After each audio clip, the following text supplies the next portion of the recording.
Speaking of Yeah, all the we do. shouting, welcome back, everyone. Where did I just post? Woo! Welcome back. Oh, I found it. Uh, did you lose it? Yes, That's my marbles. it was okay. So there are 7 dice, Hmm. and I thought I was missing one because the D4 slipped underneath 2 others, so it looked like it was gone. It does that. Fine, It's I'm good. really. Go ahead.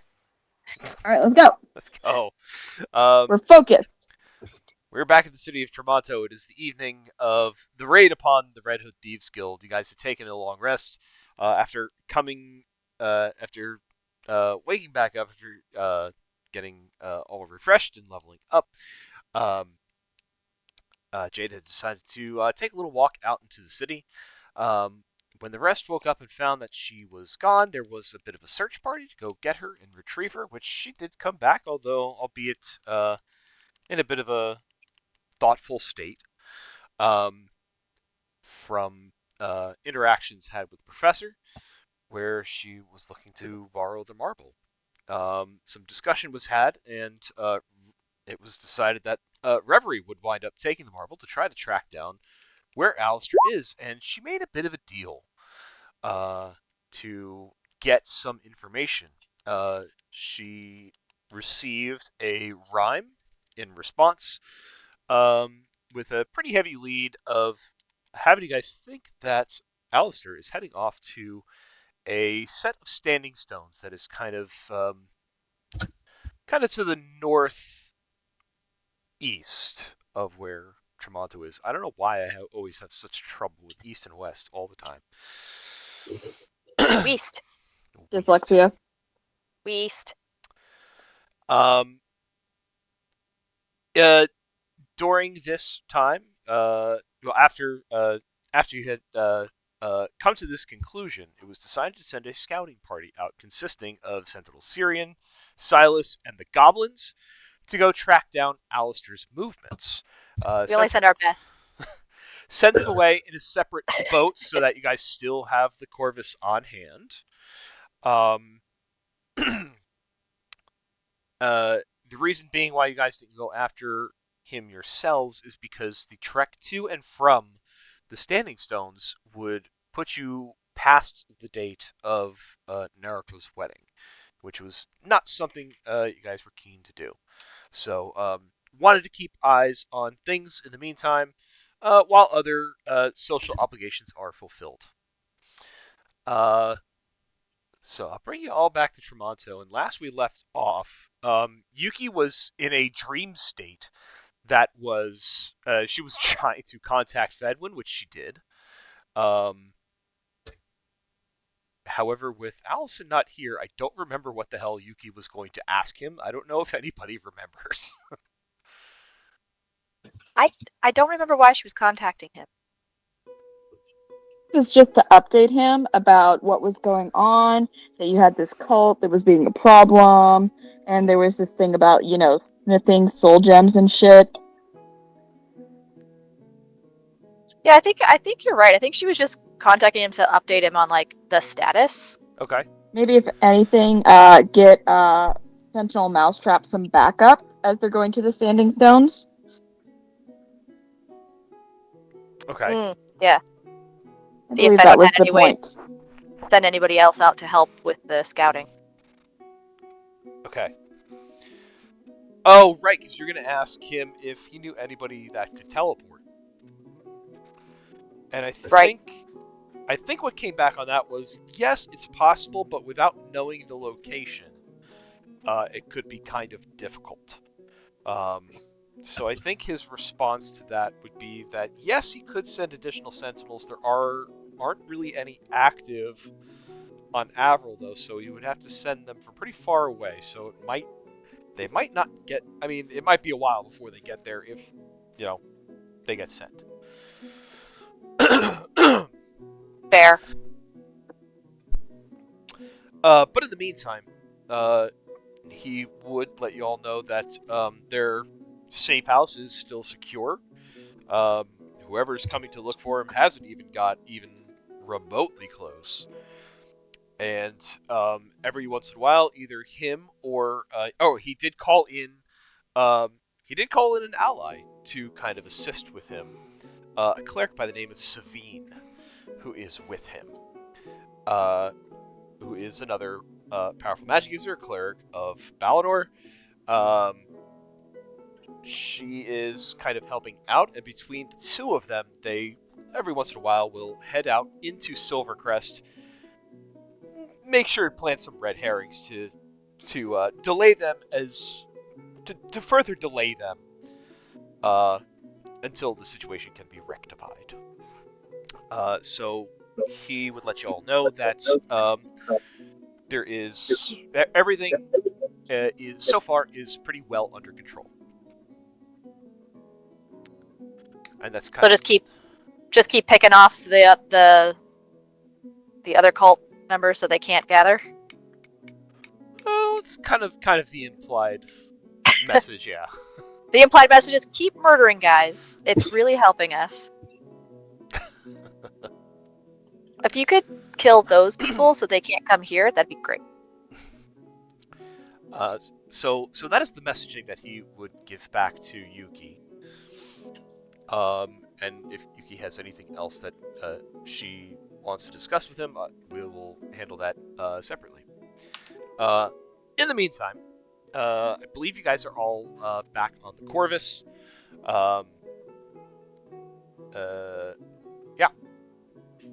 So we're at the evening of Thursday night. You have 2 full days ahead of you before the wedding. Reverie currently has the marble, is attuned to it. I think that about catches us all up. Am I missing anything? I don't think so. Age corruption is over 9,000. Jade's corruption is up there. Ren is aware of this.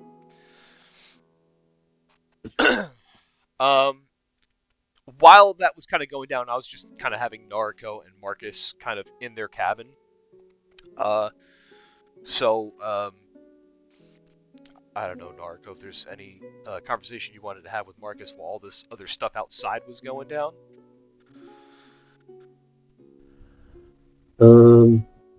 I don't think so. I don't think any of the developments in the Red Hood hideout really shifts anything. Was much more the Moloch cult and Alistair that needed some talking through. Okay. Brutus is also still with you guys as well, just kind of standing guard outside of the cabin, not being inside, of course. Of course, there's weird noises coming in from in there, and they're not going in. But at some point over the course of the night, I think Marcus would tell you, Nariko, he would say that, it's been over a day since I've been home. My parents are probably going to be kind of worried, and I think I should head back there tonight. You and everyone are welcome to join me if you would like.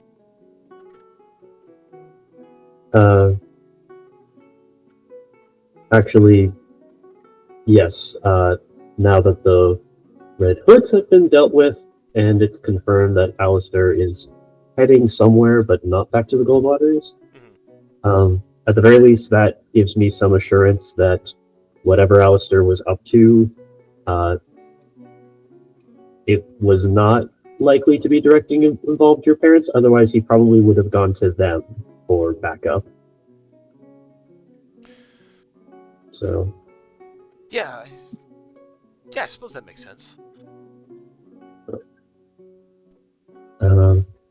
Probably also need to let them know about developments, especially since there is still, at the very least, one member of that cult that is not accounted for.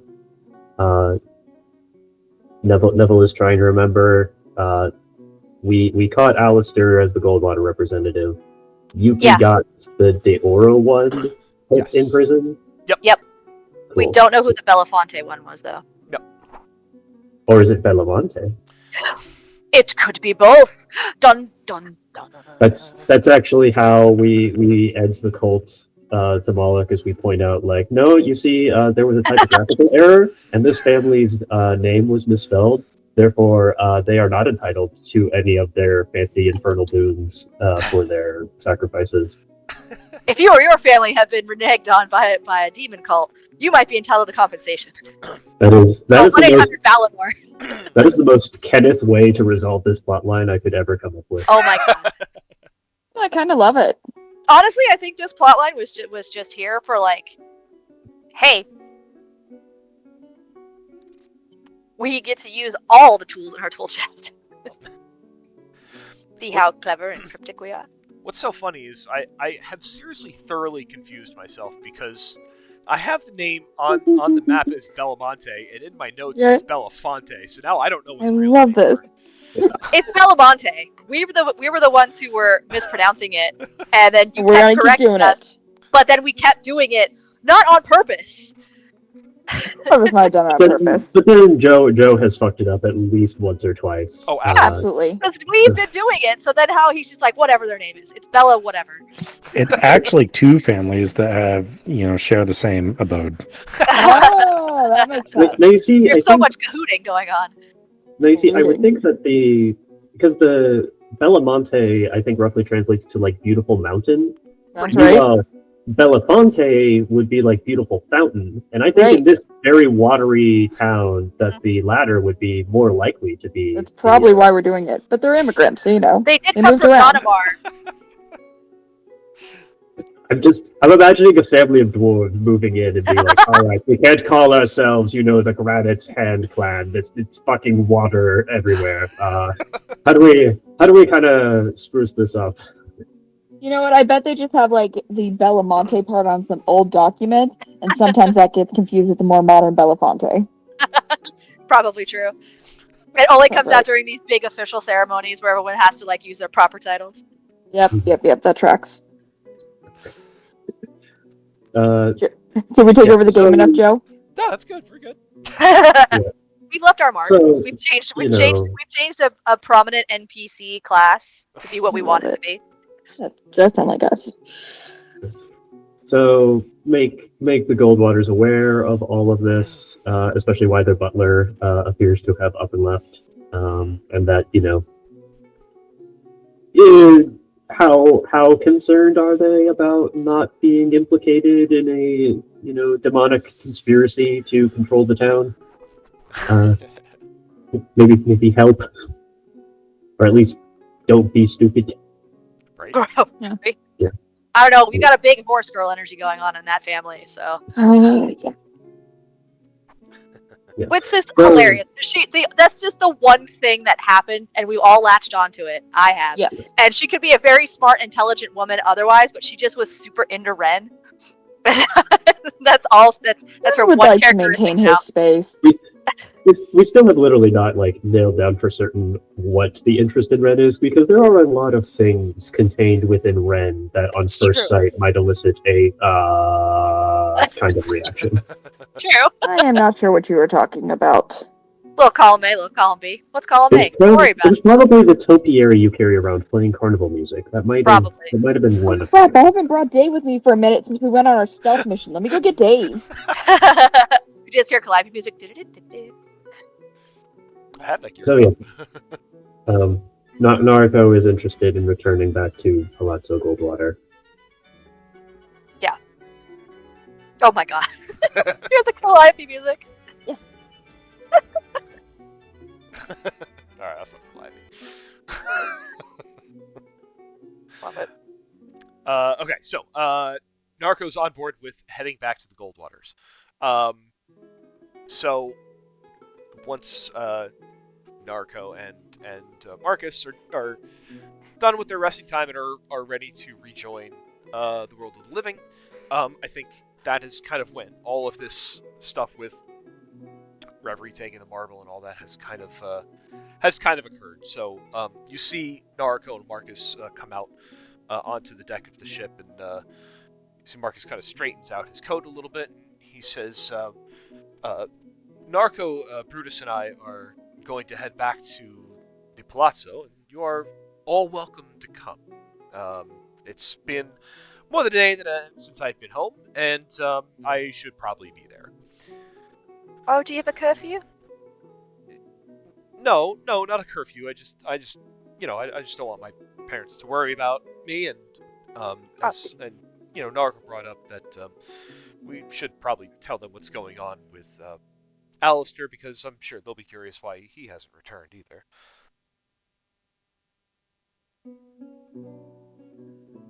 Well, that's a good point.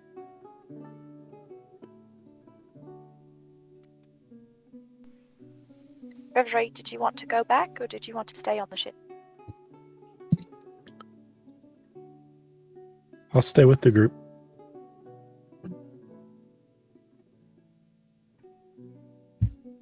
Does everyone want to go back? I assume at this point we've all gathered for like breakfast or something. I was still Like having dinner. it be the same evening, so yeah. I mean, Dinner. We're just gathering for dinner now. sure, yeah. Sure. It's always a good time. We are gathered for tea. Yuki has catered. Oh, thank you, Yuki. Ah, It's wonderful to there. have. It is pretty late. Tea and food. It is pretty late, so that would make sense. It would be late night tea. Not that late. Ren vocalized that he is willing to go as long as the apples have regrown. Professor is sleeping. Yeah, he is. Better be. Marcus kind of scratches the back of his head. He says, "I mean, I'm not an expert on growing apples, although by now some of my family should be coming in for the wedding. My cousin Alessandra, she's actually got a bit of a green thumb. If she's there, then she probably got him going." Yes, we should absolutely return. Oh, is she a druid? No, she's just really good with the garden. So she's a witch. No, I don't. Well, she might look like one, but in a good way. What other way is there? I don't understand He what's the bad way. He kind of points into both of you, Ren and Jane, and he says, "There is no bad way. That is what I thought. It Oh, that's nice. just, it sometimes sounds like a derogatory, and that's not how it was meant." You do not need people like that in your life. That negativity will just bring you down. I agree.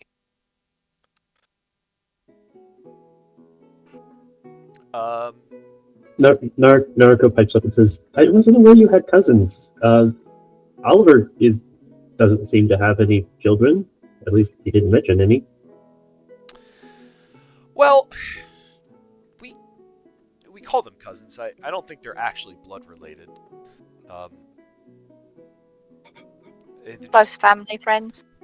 yeah, just the type of people that you grow up around, that you call them family, even though they're not blood related, but they're family just as well. Oh, like I have a lot of uncles, but we're not actually related to each other. Something like that, yeah. Where are they coming out of town from? They're coming from Donamar.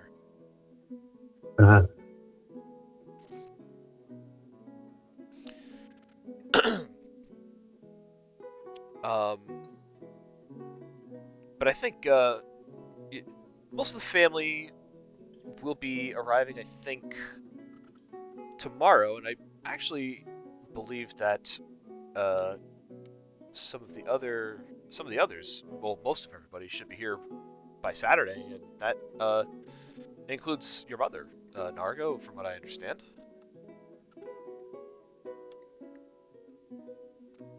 Naruko sort of straightened up a bit. Yes. Been a minute since I've chatted with her by letter, mostly because we've been busy here, and also I knew she was coming anyway. Alright, so many things to talk to her about. I'm sure she's looking forward to seeing you. Smash cut, Narco just ripping her mother. It's like, help!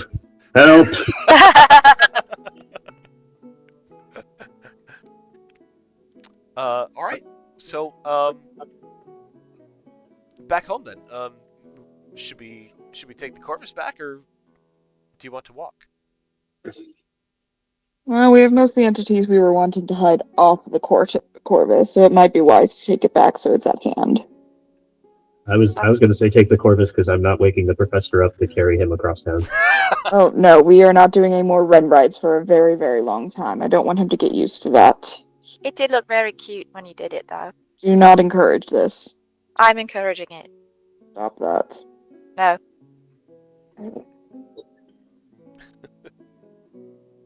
All right.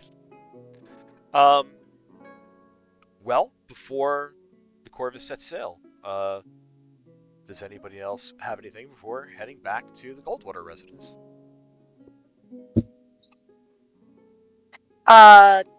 Just real quick. Ben, for Reverie and Jade's conversation earlier, do you just want us to just finish that out in chat later? Yeah, we can. Okay. I'm good. It's just going to be a discussion with us anyway, so. Okay. Well, then the Corvus will set sail. We'll hit the main canal back down to Palazzo Goldwater. The scene at night, as you guys have seen before, it is quite lovely. The whole city kind of lights up with all sorts of torch lights. The light kind of reflects and sparkles off the face of the water, which is otherwise like an inky darkness, other than the moonlight kind of illuminating everything. The sky is clear, stars are out. You've got the moon shining overhead, giving you actually quite a bit of light as well. It's actually quite a romantic scene, or it could be anyway. Gentle sound of the lapping waves kind of lapping against the Corvus. I said the same word twice in the same sentence, and that's fine. That's fine. Lapping. You are ad-libbing this whole thing. You're fine. Keep rolling. Yes, and. Yes, and. There are a few gondolas that are out with just some couples enjoying the nighttime on the canal. You guys make it to the Goldwater residence, all lit up, bright. You see that there are even like little garden lights that kind of mark the different pathways through the gardens that Ren is so fond of, where the apples come from. And as the Corvus pulls up to the Goldwater dock, where Alistair would normally be there to greet you, to see the boat in, there are just some house hands that are ready to kind of escort you off the boat and onto the dock. The lesser butlers. The lesser butlers. You there, boy.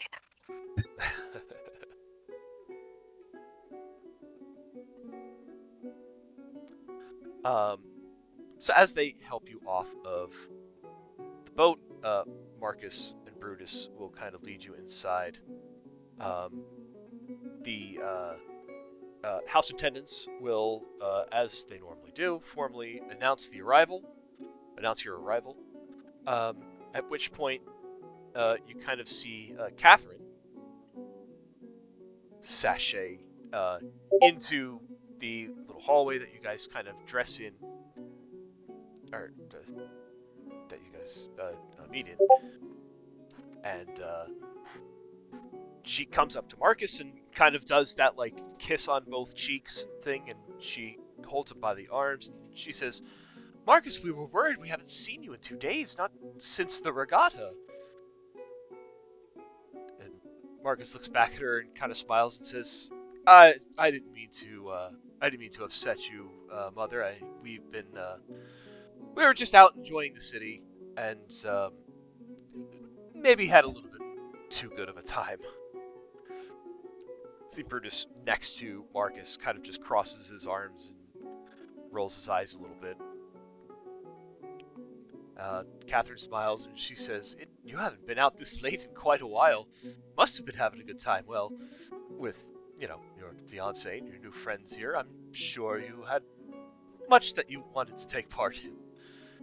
And she kind of looks over her shoulder at the rest of you, and she says, welcome back to Palazzo Goldwater. I'm sorry for the less than formal greeting, but I'm afraid we haven't seen Alistair since the regatta either, and he hasn't come back home.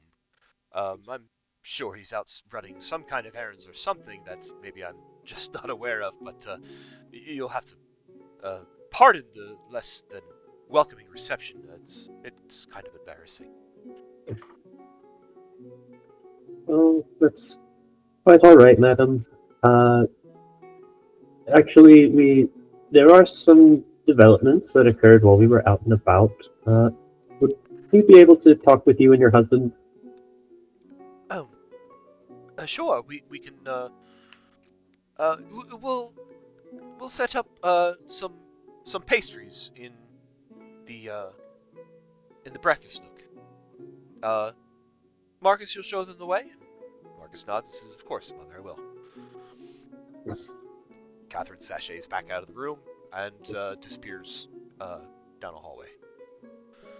Does it tire her out to sashay everywhere? Like, that's a lot of extra effort. Everywhere, all the time, 24/7 sachet. I mean, look at the trails and stuff that she's got. Of course she's gonna sashay everywhere. She has to. She's got to work it, man. Okay, right, but can someone follow her around with a pair of coconuts? That's what one of the under butlers does already. They just. Oh, that's what she's lost. No wonder she's all flustered.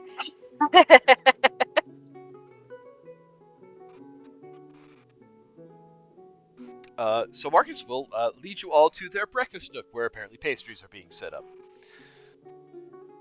Breakfast nook in the middle of the night, because that's what happens when you're rich as fuck. Well, it's attached to the kitchen, and Yeah, you just get to have breakfast pastries anytime you want to. anytime you want. You have cooks and servants. It's great. I'm just imagining like the layout of this house. It's like, and here is the breakfast nook, and here is the book nook. Here's the breakfast nook, here's the book nook, here's the breakfast nook, here's the kitchen, here's the dining room, here's the second dining room, here's the book nook and the library and the under library.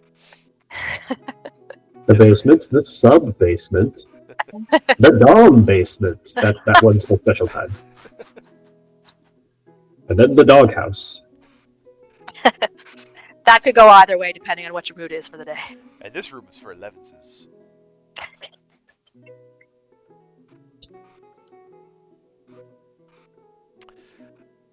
I assume Professor's staying on the ship asleep at this point still. Oh yeah, he's going for that second long rest. We'll keep you posted. Yeah, fair. So Marcus leads you all to it's a quaint little like bench style, almost kind of like built-in little booth kind of looking thing. Nice big round table. There are some tea sets set up, little plates. There's a big plate full of different kinds of pastries, like croissants and things like that. Kind of leads you in, sets you around. The house attendants will begin to start asking, tea, coffee, hot water, whatever you like. I don't even think they ask you, Ren. I think they just put a cup of warm apple cider in front of you. Happy Ren noises. By now they've kind of gotten used to their tastes.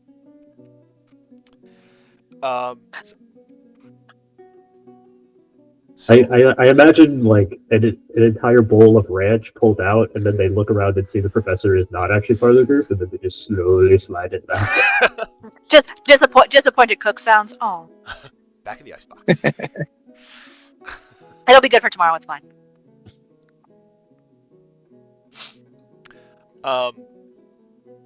After a few moments, Theodore and Catherine will come down and join you. They will come sit at this round table, and Theodore kind of looks around. He's got a smile on his face.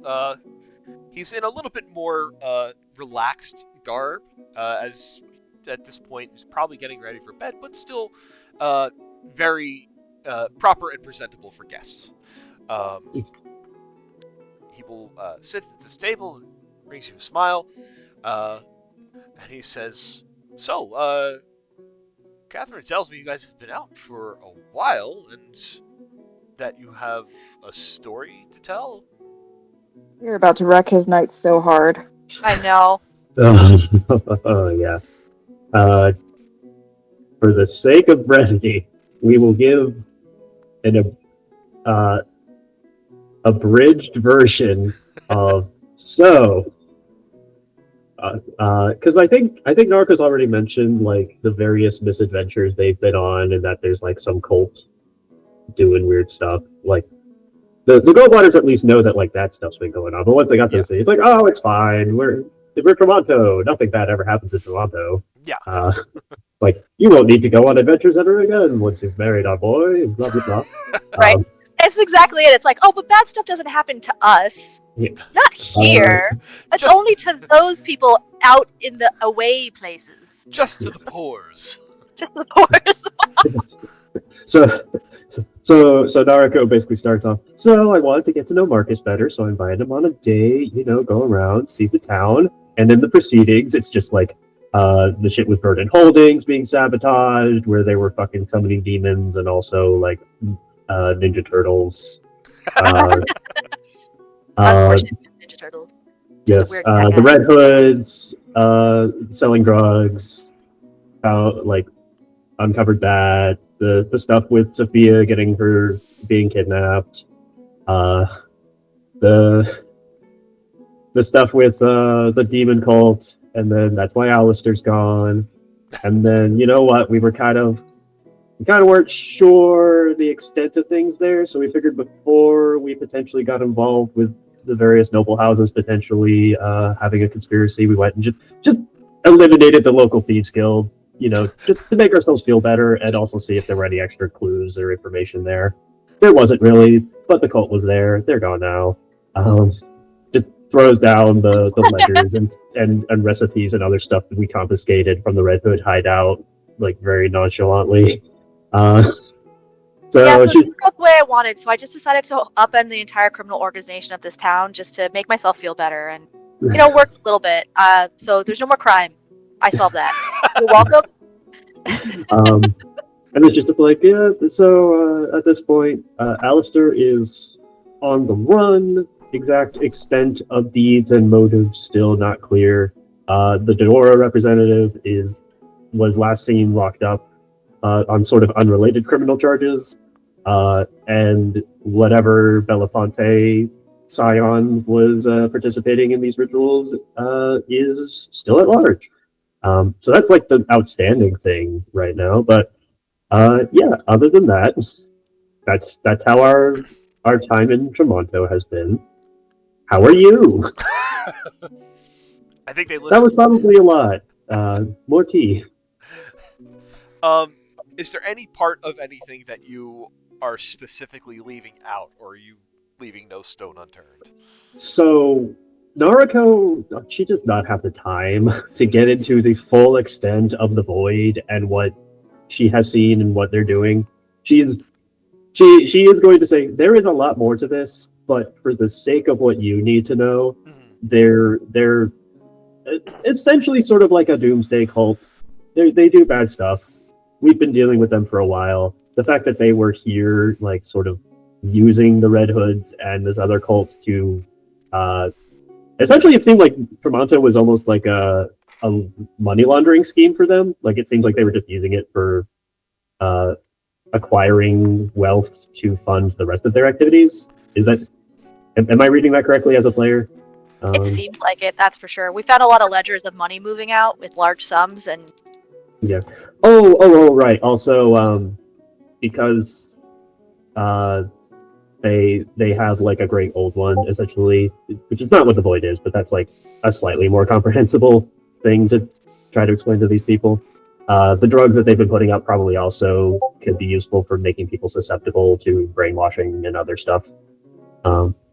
So the soul smithing thing is like related to plots to create powerful magical items. So that's why they fucked around with your jeweler and her apprentice. Like they're bad people, and we're very much dedicated to dealing with them. But as far as like the Goldwaters are concerned, like it's just sort of tangentially related. Narco's not getting into the business of like artifacts controlling the weave Yeah. itself and Yeah. multi-dimensional time. Like, actually, she probably isn't going to mention the fact that the weird cat man and turtle man came from another dimension. That just raises too many more questions. We can mix that part. So it's more giving them like kind of the basic rundown of just the events that have happened in Tremonto and the things that have been thwarted and resolved without going into too much of the culty voidy backstory of it all. Yeah, like the reason we went to Elgroth first before we came here was specifically to like deal with a known kind of base of theirs. Like the blasé way Naruko describes all this, she makes it very clear that these fuckers, like, she's just been dealing with them continuously, and like was aware that they probably were in Tremonto too, and was just keeping an eye out for fuckery. And lo and behold, every minor instance of fuckery did lead back to them. But the stuff with the demon cult is a lot more pressing to Tremonto specifically, so that's kind of where she wants to direct focus, especially because that's the thing that is connected to their family and Alistair.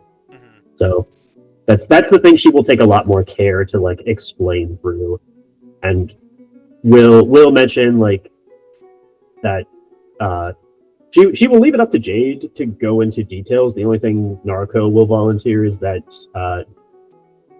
Jade has had personal history and loss associated with the acts of the cult of Moloch, and was very helpful in being able to positively identify their markings to help us like locate them and deal with them.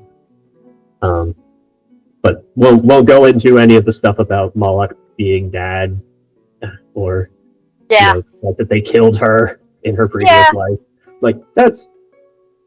By the way, I'm dead, so it's nice to meet you. Yeah. Cool. Like, if Jade wants to talk about that, power to her. Naruko's not going to add that to the pile of probably very concerning revelations. And, you know, she's keeping an eye on them the entire time to see if any of this starts eliciting alarm bells less than the, oh my god, what a terrible thing, and more of the, oh my god, they're onto us. They just have like a slowly dawning look of shock and horror on their face. They're just like, I need whiskey in this tea. It's just a pause in the story. Just turns to the servant next to them. Sophia, I require the entire liquor cabinet. All right, please proceed.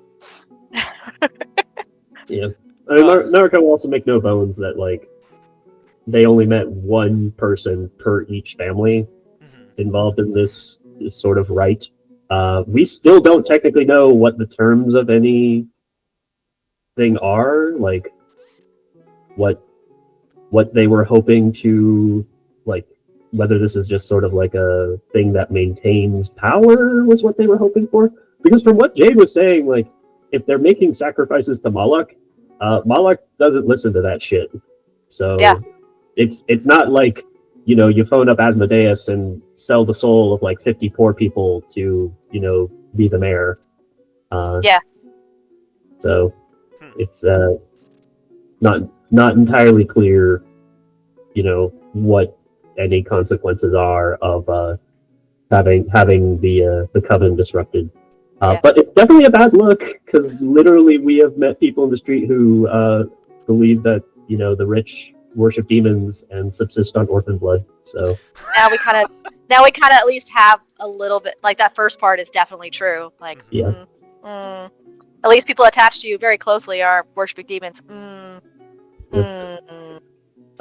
mean, Naruko will try, and because it's a lot of information, we'll try her best to lay it out in a way that is comprehensible to follow and also not, you know, too upsetting. But you know, there's only so much. We've been in Tremonto for what, like 20 sessions? Yeah, something like that. We've been in Tremonto 20 sessions. We met these people 3 times.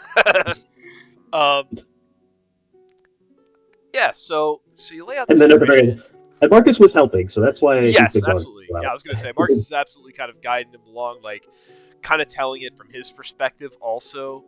And he knows his parents pretty well, so I mean he knows how he can break news to them without them like freaking out.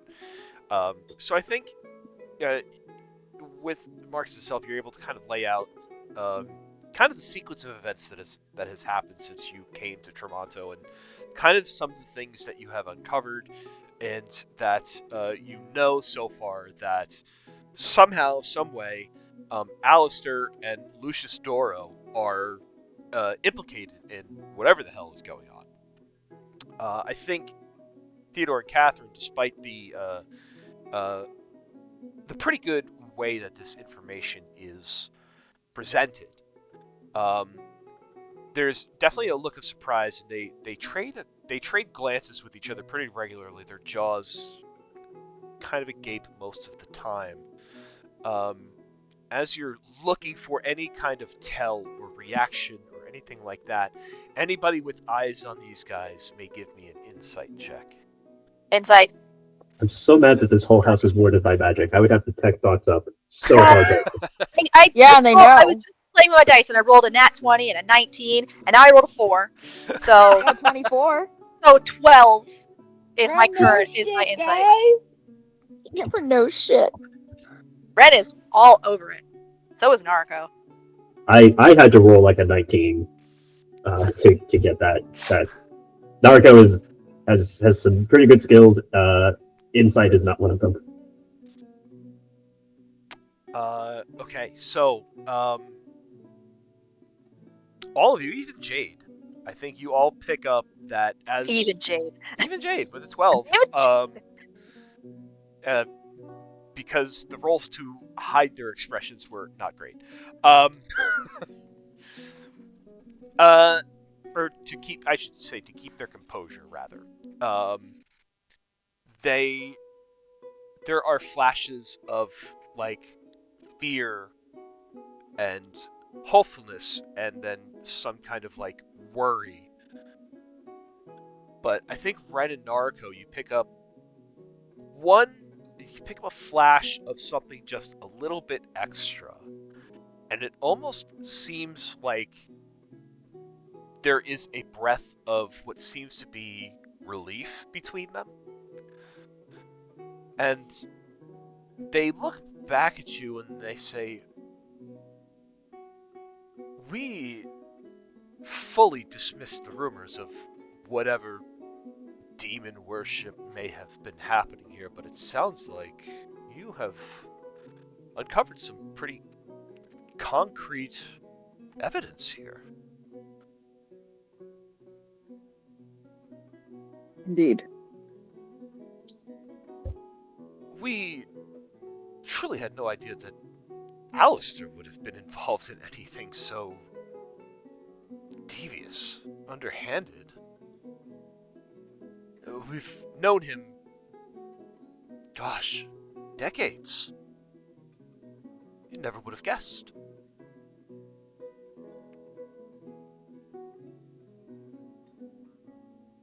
Well, yes. Question for DM. We were discussing why Alistair was able to open up the blood seal to get into the crypt. I remember we did a bunch of rolls about this. Was it determined that someone just has to be like accepted as a member of the family in a like community sense, or that blood connection was required for that door to open? So, blood connection is an obvious key, but kind of also a full acceptance into the family, either through some kind of relation or marriage or something like that, would also be key enough to open the seal. But you keyword there of like adoption or marriage, like almost like a legal extension, or could it be informal, like you are like a son to me?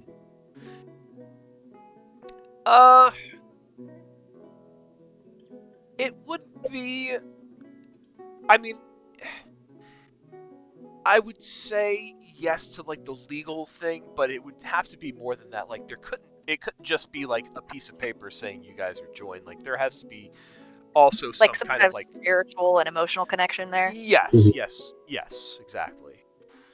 So kind of a more of like a, in the spirit of like, you are my brother, you are my son kind of way. Like just because we're not related doesn't mean I wouldn't die for you kind of a thing. Yes. Brothers in arms. Nariko will pipe up and ask, if you don't mind me asking, Alistair is your, head of staff. He's someone you obviously put a lot of confidence in. He's your major domo, and I already know because he came to me about some goings on relating to it, sort of your ear to the ground and keeper of information. But that position alone shouldn't have given him the ability to activate the blood locks on the tomb and get in. So I wanted to know, what exactly is Alistair's relation with the Goldwater family? Theodore looks in your direction, Nargo, and he says, I met Alistair when I was a young man. We were about the same age. That is when my father kind of had him employed by the family. Him and I became quick friends, and we went through a lot together. So I kind of considered him my brother. That might be enough to open the seal. Insight check. Go ahead. Yeah. That one's better. Okay, dice are still helping me out. That is 22. 22 for me as well. You don't get the impression that he is being deceitful, but that he might be omitting some facts. Oh, maybe it wasn't brother, maybe it was a lover. I mean, that's a Narco's immediate thought of, oh, dad had a dalliance. Oh, yeah. Don't leave, the bastard kid out there to like cause some inheritance fuckery. It's just like, oh no, I'll take him in as a servant. He can be a friend to his brother, who is to my son, who is rather similar in age and look, Yep. temperament, around the same age. Definitely same blue eyes. Don't think about it. Maybe also foster in him a severe dedication to the family proper. Make him concerned that his acceptance here is contingent on him serving the family in all regards. Yep. This is your only way to be accepted. Oh, yeah, for sure. Just #nobles.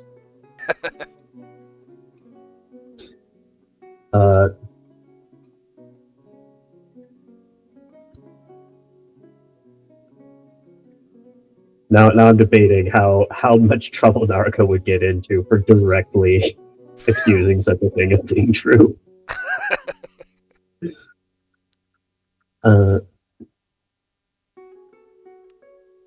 So the Narco will say that as far as we've been able to uncover, that this conspiracy has been going on for quite a long time. Again, Neville keeps having to ask things because he thinks things are true, but we found out information like months ago in real time. Sure. But like, supposedly this Moloch cult thing has been going on since basically like the families were put into power, which was generations ago, right? Yeah, the cult's been around for quite a long time. The Yes. cult itself, like the cult of Moloch, has been around for a long time. I don't know that. Did we find out how long, like, this cell has been going on? Because Alistair said that he's been doing things, and it was heavily implied that it's like a continued thing So, that he's been doing. yeah, I think the information you have is implied from what Alistair has told you. Outside of that, there really hasn't been any information found as to how long there may have been a presence in Tremonto. Okay. Because we know the grandfather was the one who came here from Donimar, right? Mm-hmm. It was, Great grandfather. yes. Great grandfather came from Donimar. So Actually, I think the family first came in great grandfather, because the great grandfather was the second generation owner of the company. So, which also assumes that the company was founded by that earlier generation, and they were also new here, but that they could have been in the city before that point even. Mhm. I'm literally pulling up the letter Marcus gave me where I had a history lesson. Although that probably wasn't actually Marcus. It's fucking... Yeah, that could have been that if that was Alistair the whole time. Well, no, actually, 'cause we found the other twin note on the possession of the Echo. Yeah. Correct. So it could have been the Echo talking to you, not Alistair. Yeah, so one of Marcus's letters did mention that he is going to be the 5th generation head of the Tremonto family and business. Yeah, it was the second generation Robert Goldwater, who was the one who somehow convinced Donimar not to annex Tremonto, Hmm? which is where the suspicion that whatever Moloch cult propped up was part of that in some regard, of like, yes, we sacrificed to Satan, and Satan gave us the gift of the devil's tongue to convince the king to turn from Rome, or whatever. Or whatever, yeah. Made a deal with the devil to save, like, the new city that you had, and then because just like Void called it, popped back up again generations later. Yeah, but like nothing is recorded of what was said or how that Robert Goldwater did this convincing. So yeah. Well, he was a bard. He just went over really well. Marcus is a bard. I was just saying, his dad obviously isn't. Mm-hmm. So,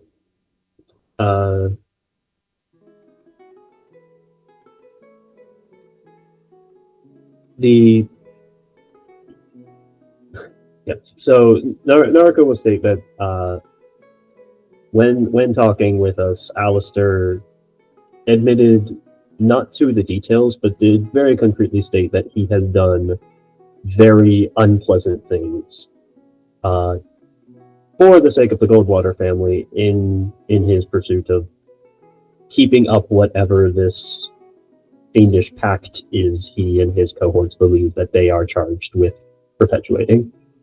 So he needs to be returned to Tremonto to face justice for that. What are the Goldwater's intentions regarding such a thing?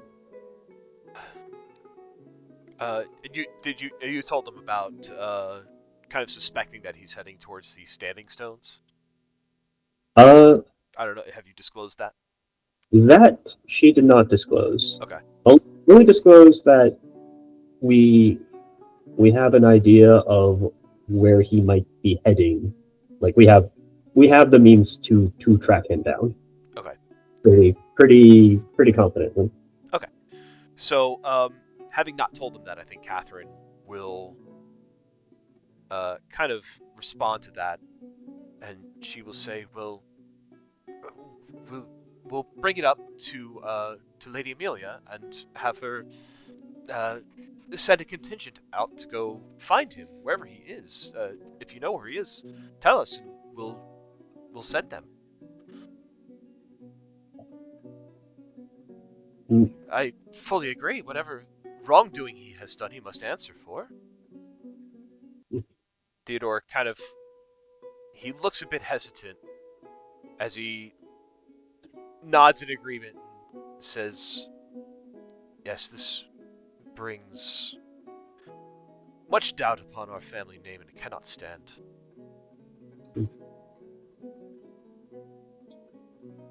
What about the Belamonte? We shall meet with them tomorrow.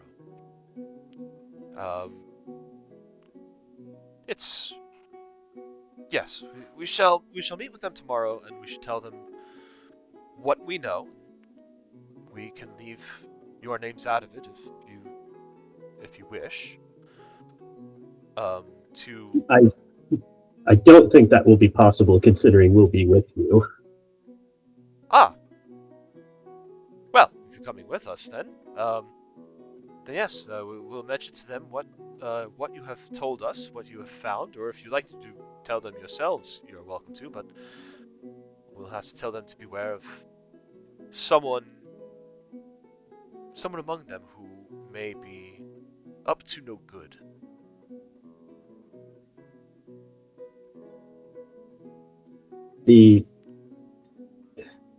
If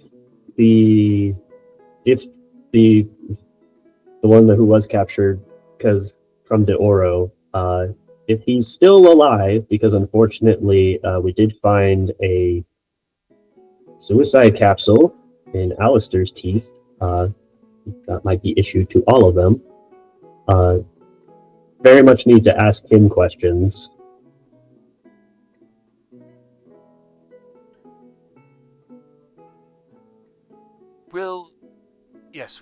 We could put a word out to Lady Amelia that we have some business with him and that we'd like to meet with him. Basically, what Nariko is trying to do is he's aiming to take point on sort of cleaning up the cult elements, and is kind of requesting for Theodore and Catherine to put their political backing behind her to make that happen. Partly because it's the right thing to do, partly because if you don't, all of the families are being implicated in this, and the degree to how much of a shitstorm that is will probably depend on how cooperative and thorough they are in assisting in the cleanup. Yes, and I think message received loud and clear. They're willing to set up whatever meetings with the other families and at the jail to meet with Lucius as needed, and that's something that they can start as early as morning. If he's still alive. Although I will say, it seems like Alistair. Well, I guess we don't really know, but Alistair was the one who was kind of in charge and was the one who was on point with the Void Cult. The Void Cult were the ones with the poison teeth, so they might have made him do that. I don't know. No, they may not have made all that. The others may not have. So Lucius could still be alive. Yeah. On the one hand, between the three families, the Goldwaters are kind of the first among equals in prominence. So Alistair might have some cachet among his conspiracy for that. If he's more of the point person for contact with the Void Cult, I think that has more to do with Nariko and Marcus's engagement than anything else. But it could have been a contingency plan for the cult to be like, hey, if you get caught, you're not taking us down with you, kind of a thing. So the others might be fine. Yeah. Oh, you know what? I never even thought of it in the moment, but Alistair diverting Nariko's mail off to the Echo. Yeah, no, that pisses her very much off. You do not mess with the mail. Which one? Legal documents. Just immediately, it's like, all right, before all of the consorting with demons and stuff, mail fraud, federal offense, to jail. You read my diary, personal offense. Now Oh my god, he catfished an underage girl. Oh! Yeah, he did. It's a good thing he didn't send you any, like, raunchy sketches. Mm-mm-mm. Man is not going to last 2 days when we lock his ass up. That man's not gonna last 6 seconds, because we're gonna kill him. When we find him. He's not coming quietly. 1 round. Just, 1 round. so, just like, hey, Alistair, are you going to put up a fight? You are? Okay. Yeah, we didn't bring Marcus this time, so immediately 7 cannons fire. And a fireball, and a fireball, and a fireball. It's like, look, Jade wants you dead. Like, no hold barred. Like, you are, Yeah. you got to help yourself, or else there's no helping you.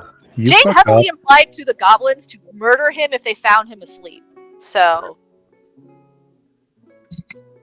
we'll see how well that goes. Winner of the most brutal beatdown by the Mystic Mechanicus, also probably not the one who most deserved it, No, realistically. probably Bad no. circumstances.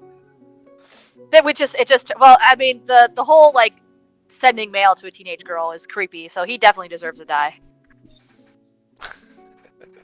Sorry, Ben, He you has say. this whole sympathetic backstory that we may have guessed most of already, and we're still just going to beat his ass when we find We're just him. like, nope. Turns out it wasn't him, it was his evil twin brother, and he's on the run, and we're just like, no. He has an eye patch, don't you see? I'm the good one. I think Evil Twin was like one of the various conspiracy theories we threw out for Yeah. For Marcus. Yep. That would also be a noble thing to do. It's like, oh, we had twins, but due to some weird reason, we can only present one of them, and we'll keep the other secret. A But hidden then they secret in swap our around. basement. In the sub-basement. Cool. All right. Well, on the one hand, Naruto has secured their cooperation. It's clear that there's still some shenanigans behind the curtain, but That's just gonna be not wanting to air their dirty laundry, though. Naruto is deeply considering, like, how much does she really care to dive into the details on this? At the very, so long as she walks away convinced that at the very least, like, the heads of the household did not know or condone the fucking demon sacrifices going on, that's her main concern. But it did look horrified. Yeah, they can keep whatever sympathies they have for their butler. That's fine. They've known him for, like, well, Theodore's known him for, like, what, 40 years? Since he was a wee lad, almost like was a a brother kid? to me. Yeah. We were like brothers. I kind of imagine that's got to put some sort of strain on the fact that, oh no, I knew him and loved him. And also, okay, cool, now I don't have to worry about the inheritance when the death stuff happens. Which might be the relief. Very, very, very much a, like, of course this man would be placed, like, in the shadows of the family as, like, always at service, and loved but never allowed to properly be part of the family, blah blah blah blah blah. Yeah. Okay. Malcolm's becoming so very jaded. So, after kind of all this discussion and setting up kind of meetings with the other families and with Amelia, Catherine looks to you and says, well then, what are we going to do about a head butler in the meantime? What about your sentinel friend? He was serving quite well. He's on a special mission. He had to leave to go places. We needed him to go do Mystic Mechanicus butler things. Are any of your other butlers in a position to take over that job? Theodore scratches his head. He's like, well, there was Edmund who was studying under Alistair. I suppose he would be next in line, although it feels kind of strange. We haven't... Alistair's been our only head butler. Well, since my father passed, anyway. Your father was a butler? No. We had another head butler when my father was still head of the family before Alistair had joined us, Oh, and well, when eventually Alistair became our head butler, and he's been so ever since my father passed, and the Palazzo and the business turned over to me completely.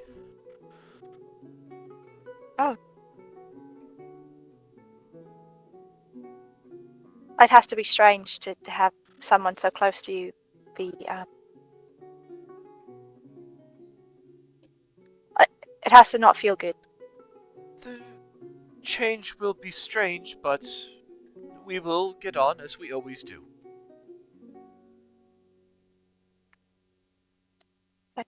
Well, if you need to talk or something, you makes great tea.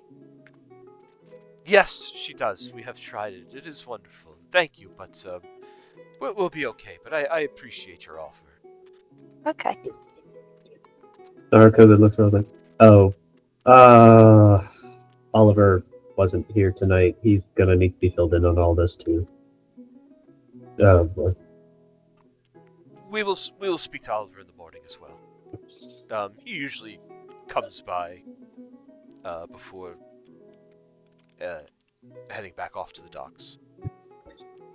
There's gonna be a bunch of meetings between all the high representatives of the family tomorrow. I'm sure he'll get the gist in one of them. He's usually never far behind whatever word gets spread around. Okay. Well, this has been quite an eventful evening, short as it was.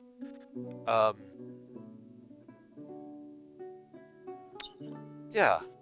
I'm gonna go drink in my room. I'm just imagining the wheels turning in their brains of like, okay, maybe it's better if this crazy woman with a gun does go off adventuring once we get our trade deals set up.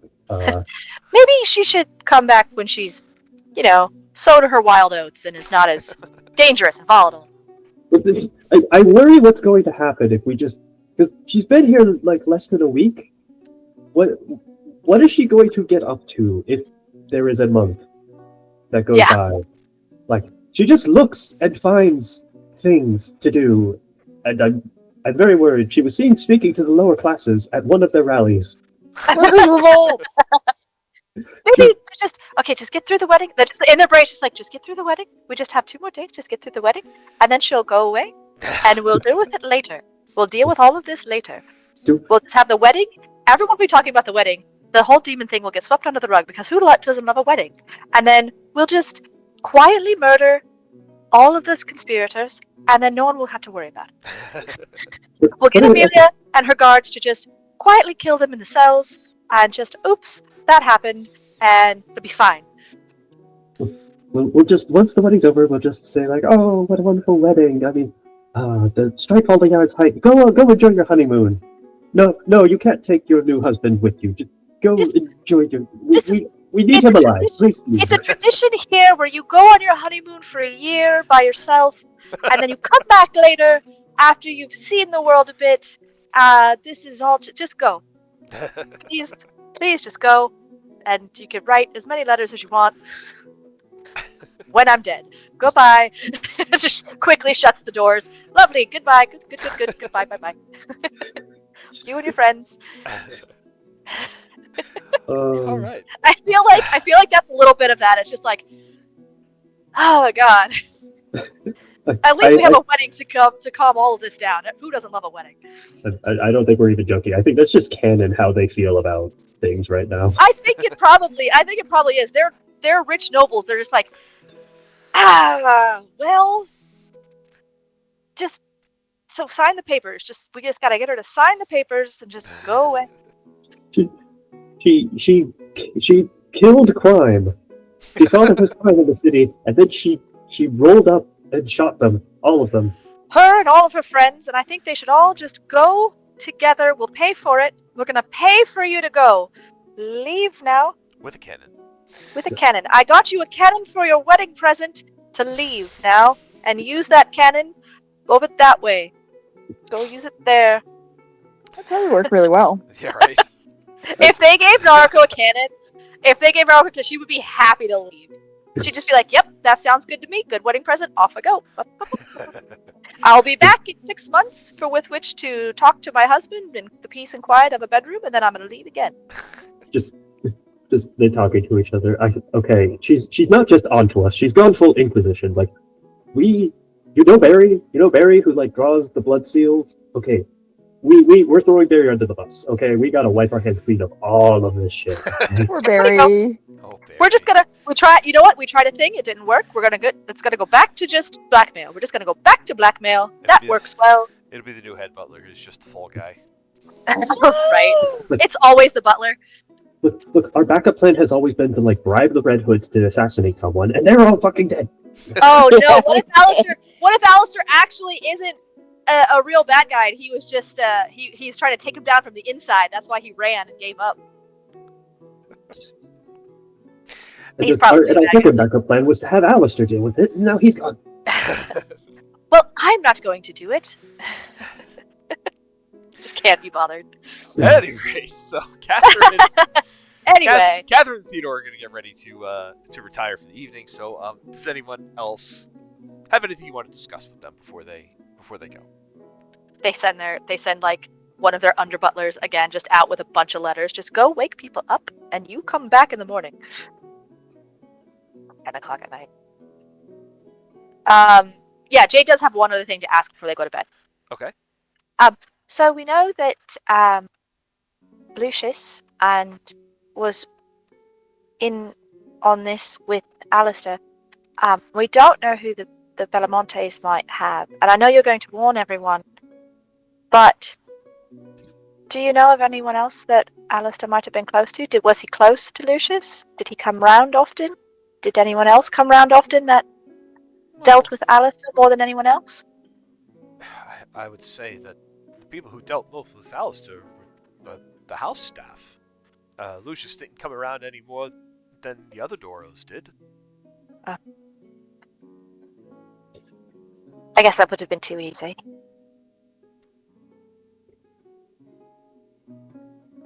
Okay.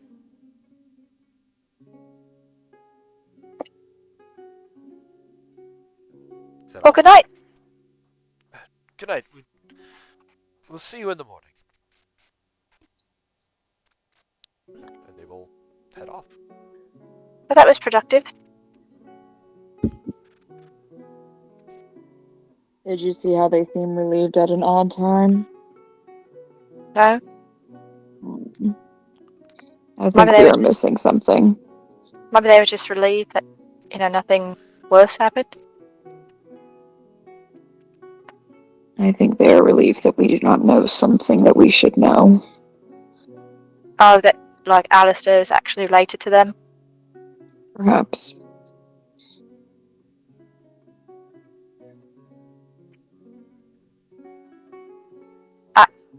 I don't know, I didn't see that. Hmm. When did they seem relieved? DM, at what point in the story did they seem relieved? They seemed relieved at the point of the story where you had caught and unmasked Alistair and captured him. Oh, relieved we didn't kill him. Maybe. Interesting. I'm uncertain. Maybe they're just relieved that if he's alive, they can deal with it in a different way than if he was dead. Perhaps. Keep our ears open and see if there's anything else to find. Maybe.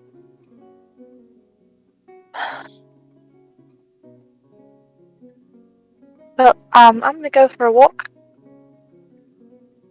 You want company? Are you offering? I am. If you want to. We can stroll by the orchard, I suppose. You just want to go to the orchard to get more apples. I will be going to the orchard no matter what. I am merely suggesting we make it a mutually beneficial walk. We can go. Very well. Good night, everyone. Have a good night. Jade will go for a walk with Ren. Trot, trot, trot. I think Marcus leans over and he says, "You really suspect that we're related to Alistair?"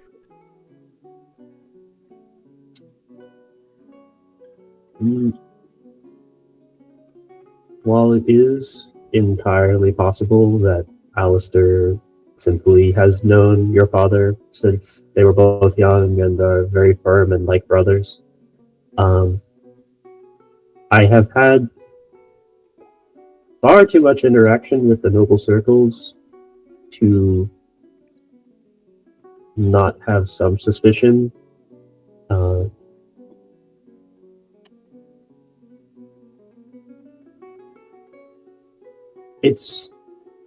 I don't think that it necessarily changes anything, whether it is true or not. It just explains a little bit, or makes it more understandable how he became so close to the family, why he can access the tomb regardless of whatever other criteria are needed. But we don't know. That would be odd.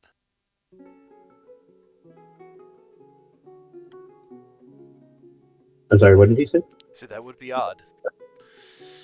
Odd how? I mean, I guess I just don't see a family resemblance.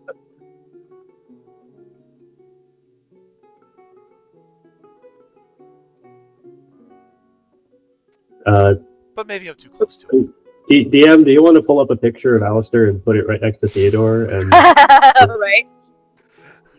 And Oliver. Yeah, and Oliver too. because like I don't know what it is about the Goldwater men, but like once they hit like into their 40s, they all apparently like go white and hot. Like Yeah. They got hot as they got older, like Richard Gere. I mean, like Alistair is literally like just Oliver if he shaved. There it is. Like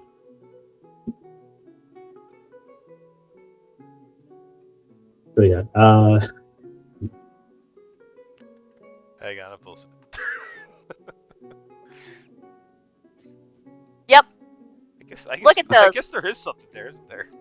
The Theodore and Oliver definitely look related, but Alistair also, like, look at that. Look at that hair and that jawline. Yep. Definitely looks related to those two. Joe, that wasn't on purpose? Which I mean, I guess Naruko gets a little bit of a sneak peek on what's in store when Marcus hits his stride in his later years. Marcus is gonna get hotter. He makes it that far. He's already hot. Well, don't. That's the reason we stayed behind, is to make sure Marcus doesn't get got. Yeah, true. Marcus comes in to see Naruko. They've been married for like a decade now, and he's just like, "Oh my gosh, Naruko, I found gray in my hair." And she's just like, "It begins." Should I die? It's like, no, sweetie, trust me. Let it go. Once it's finished, gonna be a grand improvement for all of us.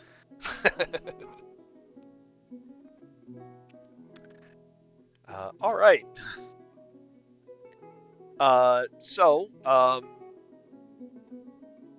if there is nothing else, I assume, I know, Ren and Jade are going to be walking in the grove. I assume, is everyone else going to be kind of turning in for the evening otherwise?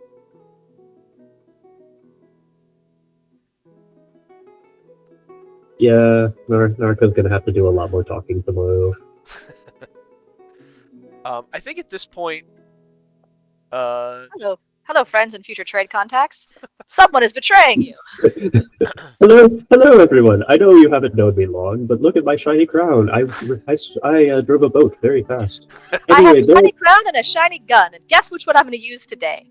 it turns out that several of our community might be witches and warlocks, so we're about to have a fun little game called Don't Fuck With Me.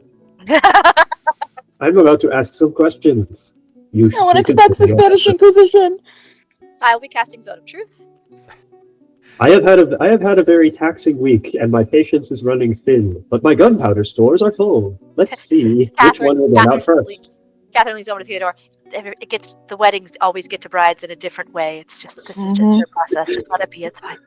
Oh god, the fucking Bridezilla stories are all about. Oh my Narc. god, it's gonna be The great. bridezilla story is just all about Narco just like panicking about the wedding, so she just takes on crime and the organized and the mafia, and everyone's just like, it's just pre-wedding jitters. It's fine. It's fine.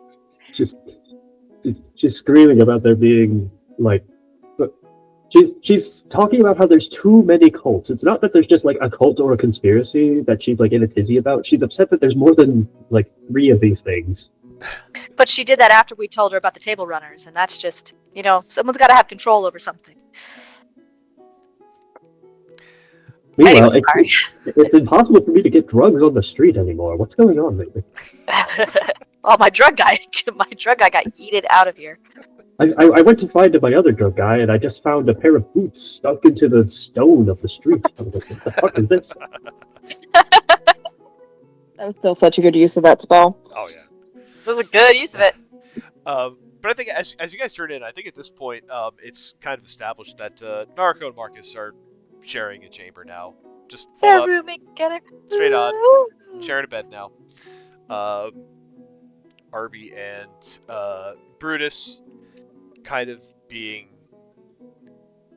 heavily suggested to stay outside the room. Very, very important question. Mm-hmm. Is Marcus cool with RB being in the room? Only if Brutus gets to be in the room. That is an interesting question about like personhood with constructs. It's like, is RB enough of sort of like a human presence that it's weird to have him be in like standby mode in the corner? I think It's weird. I think if you press the issue, he will relent, although he might be slightly uncomfortable with it, thinking that, he doesn't really know or understand if RB even has thoughts and what it might be thinking if it does. He's critiquing your performance. I mean, Narco literally, like, because she just doesn't think of it, like, her default is to just have RB in the room and not even, like, really think about it unless Marcus brings it up. Like, she'll go either way with it if asked, but if nobody bothers to ask, then Marcus just has to deal with whatever feelings come around from that. Marcus just like, so Arby keeps staring at me, and can we just put a towel over him or something? Just a sheet. I'd like it to not. Could we just not? Can he just not? That might be the path that he takes. He keeps holding up a scorecard every time we're done with stacks. I'm really tired of these low Oh. scores. I keep getting a 6.5, and I think I just don't think that's. I don't think that's fair. I mean, y'all are also assuming that there's anything going on besides the fact that they're sharing a bed. So They're kissing. They're definitely kissing. Okay. Meanwhile, Is there not? Do you want me to give canon answers to these questions? I do. Jade doesn't. I don't particularly care. You do you, boo. Joe, please proceed with the scene. Meanwhile, I would like to check in with Professor. How is Professor resting? Laying in bed going, What dreams you got going on right now, Professor? I don't know. I guess he's resting until whenever that 8 hours lets up. I think, Professor, you're as you are resting on the Corvus, with the water very gently rocking the boat. It is comfortable. It is quiet out here. You can kind of hear a little bit of bird call, out in the distance, some seabirds, most likely.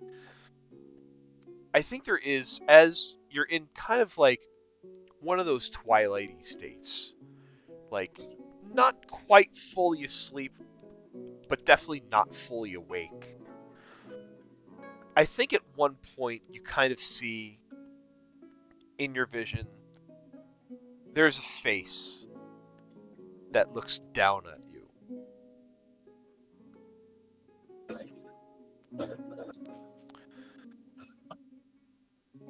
Oh God, it's Eric. I think he's just like, aren't you terrorizing Reverie now? What are you doing here? He just simply looks at you and cocks his head a bit, and he says, "You let me go. Why?"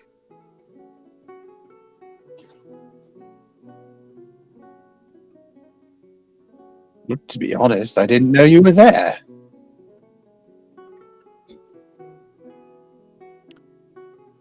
There's a moment he just kind of blinks. There's like a bit of a stunned silence, and he says, "That's actually kind of hurtful." Why am I entertaining this? What? And he just like kind of rubs his eyes, and he's like, "You are the bad guy. You're the one who does the bad things." Bad and good are all subjective, wouldn't you say? Yeah, and you're subjectively bad to me and most other life forms on the material plane. And it seems to me that you let me go. You made quite the show of not letting me go at first, and then off you popped. What was that all about? What did Reverie give you that let you maybe just say, yeah, okay?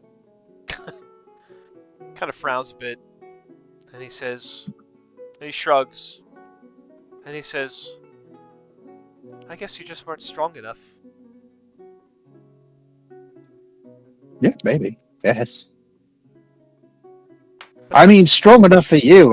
That probably good news. Well, that's okay. Reverie's much more useful.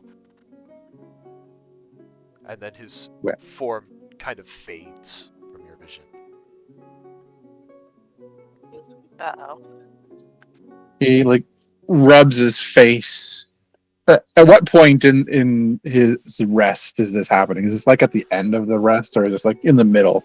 I'd say it's kind of like in the middle. It's like one of those things where like you're getting rest, and you kind of like get up to maybe shift position, or maybe like you get up to because you gotta like go pee or something, and as you're kind of falling back asleep, is kind of like when this occurs. He's kind of sighs like, I'm gonna have to tell her about that, but I mean, there's not much that can be done at this point. I feel like I should be doing something about it right now. He just like falls back asleep. Very good. Ren and Jade, your walk through the grove. Is there anything that the both of you wish to address during your nighttime stroll?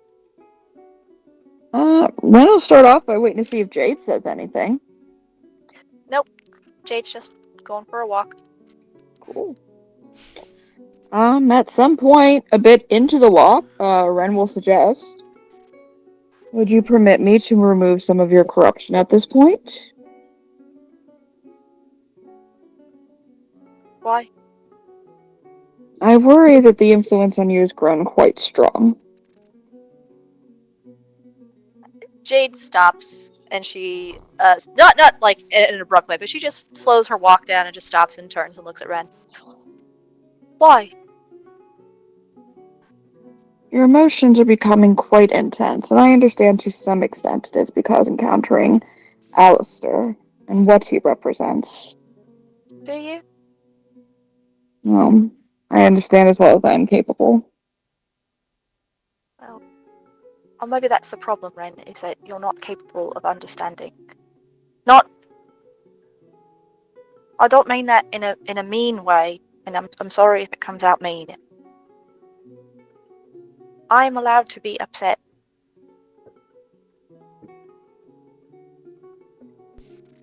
Nothing Yes.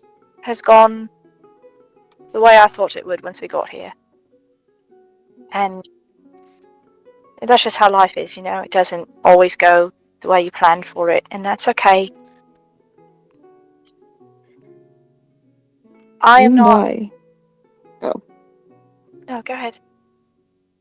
You and I have both had our lives end prematurely. I believe we understand better than most in our group how things may not go as intended. You're right.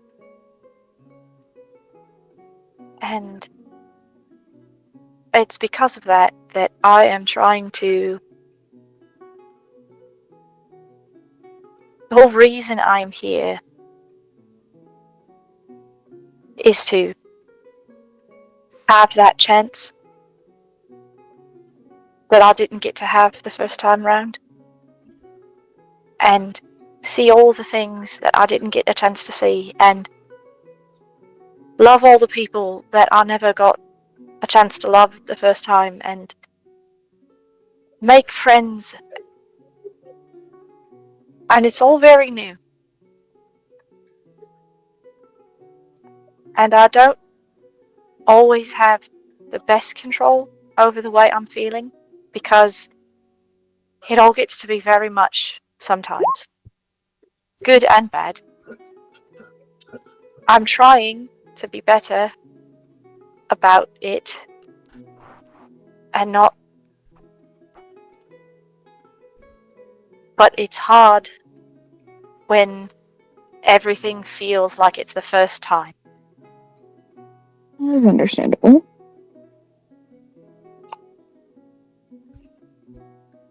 You But and Mariko, go on. I'm allowed to be upset. I didn't handle it great when I got upset, but it's just because I don't understand why the professor lied to me, and I don't understand why when I'm doing everything that he told me to do, and now all of a sudden I'm wrong for doing it. And I know what we have seen with the cult members and the Void, but we've also heard what the professor said, that, you know, we have to understand it and we have to learn from it, and I'm not having the same experience that we've been facing with these cult members. So maybe he was right, and it's just the way you use the magic that is different. Are we permitted to be honest at this point? Yeah, I would prefer it. I worry about your objectivity when you are using the void so much and you are so close to it. We know that it does not always tell the truth to those that wield it. Maybe. But it also doesn't really talk to me in that way unless I talk to it first. The only thing that happened was when we were back at the house and I was going through the things, I found a few objects on the Echo, and I kept them and took them to the professor, because the last time we found anything that they had, everyone, and we opened the scroll, everybody around the scroll got corrupted, and it really upset everyone. And I figured if I brought it to the professor and we looked at it together, then it wouldn't matter, because I'm okay and he can't be corrupted when he has the marble. And then, we got back to the ship and I was so upset. Alistair got away, and I should have taken care of him before he got a chance to go away, and I didn't. And that's my fault. but I just wanted to know where he was, and I just got this feeling that if I used the pocket watch, that I could find it, and then it said that the marble could help. The marble would be able to help, and all I needed to do was find the marble. And the professor is too hurt to be using it. We saw what happened when he used it and saved us all, and it almost killed him. So he can't use it right now. And I just asked to borrow it. I would have given it back, and I don't understand why me asking to use it was wrong, but then Reverie asked to use it, and he let her. Just because I'm using the magic he told me to use. I don't understand why it's different with me when it's not different for anyone else, that's all. And I got very mad about it, and I had to go for a walk. And then I go for a walk, and then he tells everybody that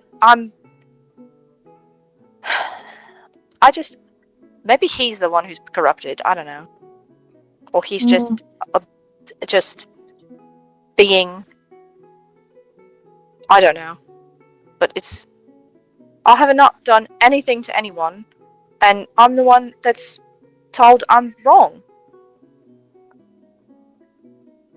What have I done? I mean, honestly, Ren, tell me, what have I done that has been deserving of this, aside from getting upset?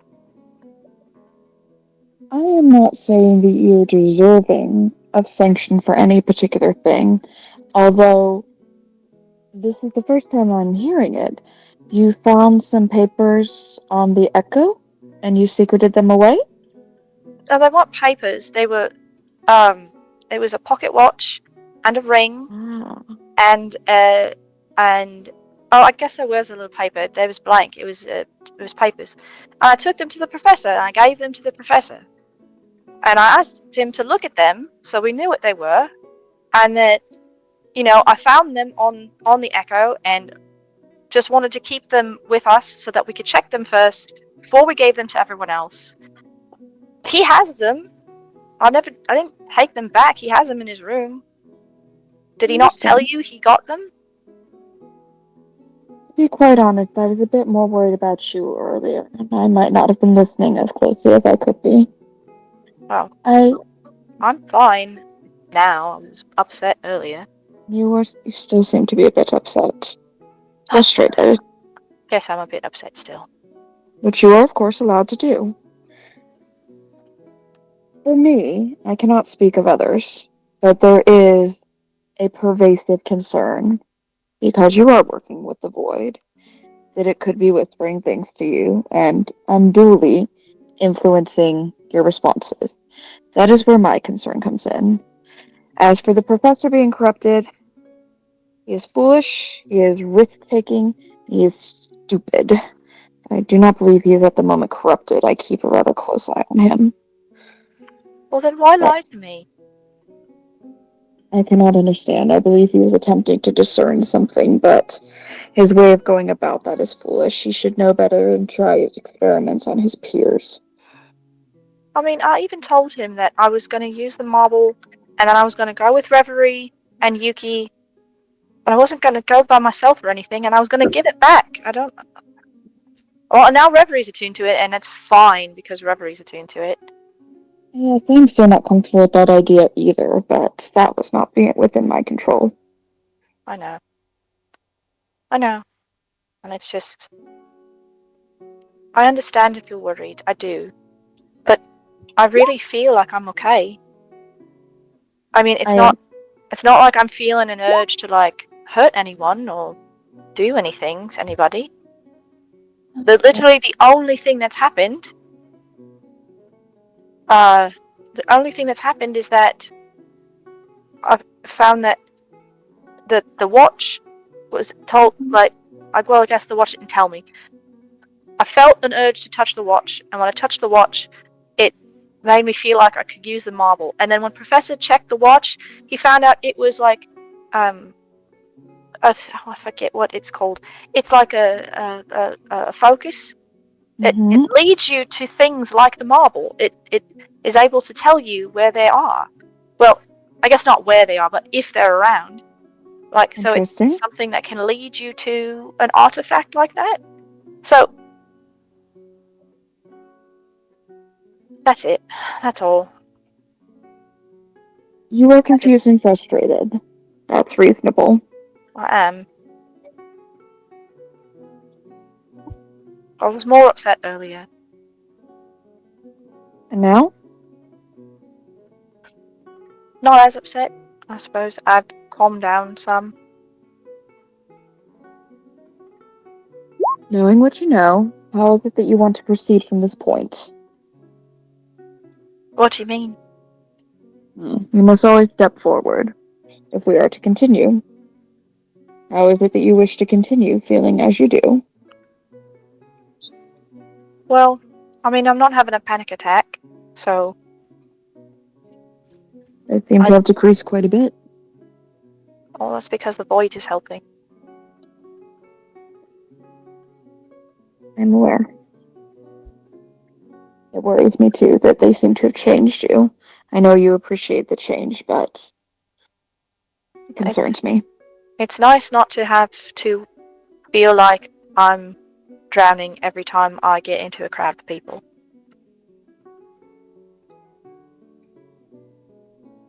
Again, I know that you are grateful to the positive things that it does for you. I am just concerned about what else it may be doing that perhaps we are not as aware of.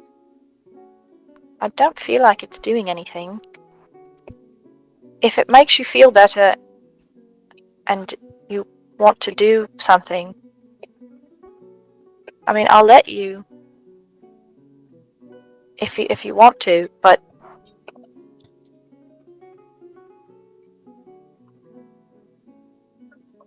I do not wish to force things upon you, even though the professor elicited agreement that said I could cleanse whenever. That is not really what I try to do. The only impact and will I force is when death calls to an individual, and that is not our case here. But I am concerned, and I just want you to keep that in mind and make sure that your thoughts and your feelings are your own. I feel like my thoughts and feelings are my own. I can tell you that I'm not hearing like whispers all the time like the professor was, and I guess it's helped me feel more confident in myself and in my decisions, but I think it's just because I don't feel like I always have to apologize just for speaking up anymore. I've seen that as well. If you were to not wield the power of the void, do you think that these positive changes would continue? I don't know. Might be something worth considering. Maybe. If it would make you feel better about it all, then I'll let you use your spell on me. If you want me to, I will. But, again, I don't wish to force it. I don't feel strongly that I think I need it, but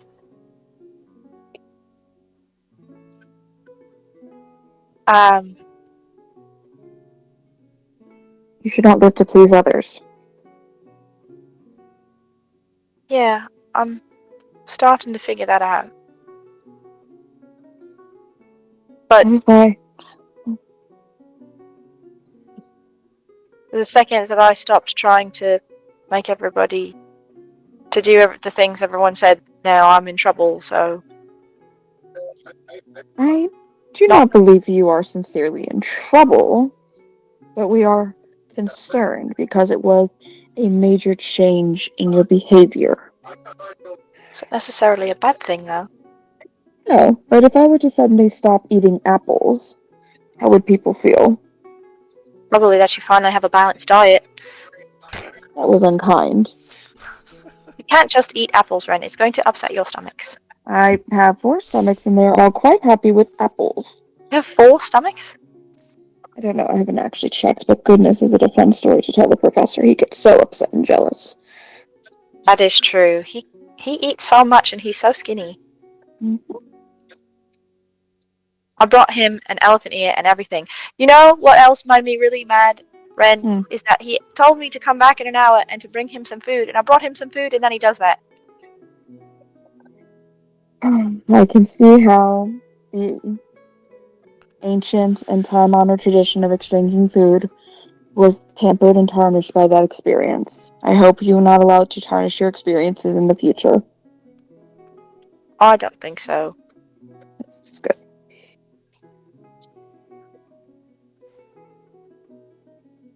I do Anyway. not believe he was attempting to harm you, but I can understand that you are upset by his actions.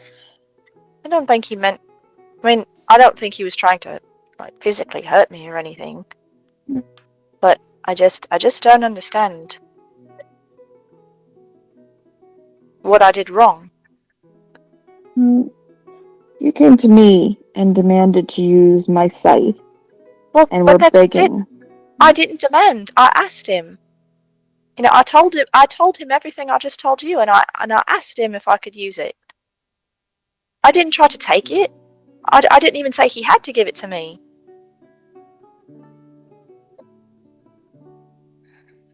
It would still give me pause, is all I was saying. I suppose. But my scythe is important to me. It is connected to me. Your scythe is also kind of a gift from your god. It is very true. The Lord Thanatos was very kind to me that day.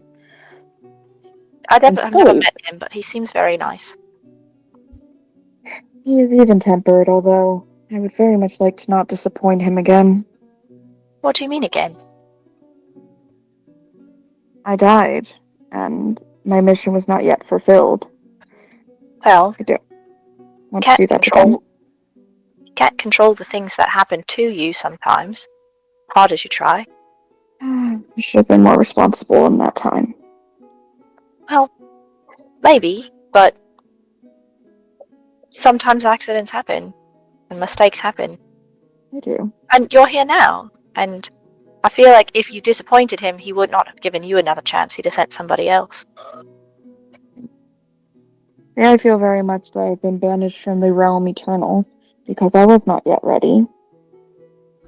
Well, not yet ready just means that you're not ready to rest yet. Not that you'll never be ready. I do hope that's true. Never resting sounds incredibly exhausting. It's really tiring. That's all. The mortals, they are confusing, but I think you know that much. Yeah, I'm only really used to, back home, and things are really different there. Different how? Your realm is different than the one I am familiar with. Well, I mean, I guess I'm not really only used to the people that Papa lets come round, and everyone's always very nice, and nobody lies because why do you need to, Mortals do lie frequently. I'm bad at it. I will admit I'm willing to indulge in it if it meets my needs. I'm only really ever, well, I guess not ever, but I don't remember before. I've only really around Papa and my sisters, and all of our imps and my uncles. Believe you mentioned a grandmother at some points as well. Oh, grandmama? Yeah, I met her when I got here. Ah, she is of this realm then. Oh yes, she's helped all my sisters. I was Anytime unaware. they come up. Is this pilgrimage a typical plight for you and your sisters? Pilgrimage? Hmm. You mean coming Yes. back? Mm-hmm. I don't know about typical. It's just Papa tries to do what he can to help us. And I think he feels bad, for what happened in his name. He's a kind soul to be so concerned. He's very kind. To us. That's reasonable. Family is different. It is. And I love my papa very much. And I know he loves me too. When was the last time you've spoken with him? The other day. Well, actually, no, it was a little bit before that because I was going to go talk to him, but then the professor was having a problem, and then the night that Reverie and I were going to sleep away from the house, we got attacked by the frogs, and I didn't get a chance to talk to him then either. So it's been a few days. Have you talked to him since we've come to this city? No. Perhaps speaking with him might further ease your mind. At least bring you some comfort. Yeah, you're probably right. Seems like every time I try to talk to him that something comes up and then I don't get a chance. Sometimes fate can be cruel like that. Oh, yeah. She's not so bad. Is she also one of your sisters? Oh, fate? No. No. The concept of fate is not my sister. Papa talks about her though. I don't actually know if it's a she, but he says she. Interesting. I says that she just is. As are many things in this world. Yeah. How are you feeling now? Better. It is good. How are you feeling? Hungry. You want me to get you an apple? Yes. Okay. Well, we'll go find some on this tree back this way that doesn't look like it's picked over yet. I cannot reach the ones at the very top. I've tried very, very hard. Oh, well, I can get that. And she will, as she'll walk towards the tree and start walking as if she's climbing upstairs up towards the top of the tree. Wait. What? It's dark out. That did not answer any of my questions. She'll pick a couple apples. How long have you been able to pick the top 3 apples? We must conversate about this. Oh, always. Wade, you've been denying me critical information. Well, you didn't ask before. I did not know to ask, can you walk up into the darkness in the steps that are not there? Who would ask that? I guess that's true. No one has asked that. And she'll come back down. She'll just like float gently back down and bring Ren some apples. As you're picking the treetop apples, Ren, suddenly you hear a crunching noise next to you, like someone biting into an apple. Uh-oh. And you hear a voice. You hear a voice that says, "You know, I could have just gotten you a ladder."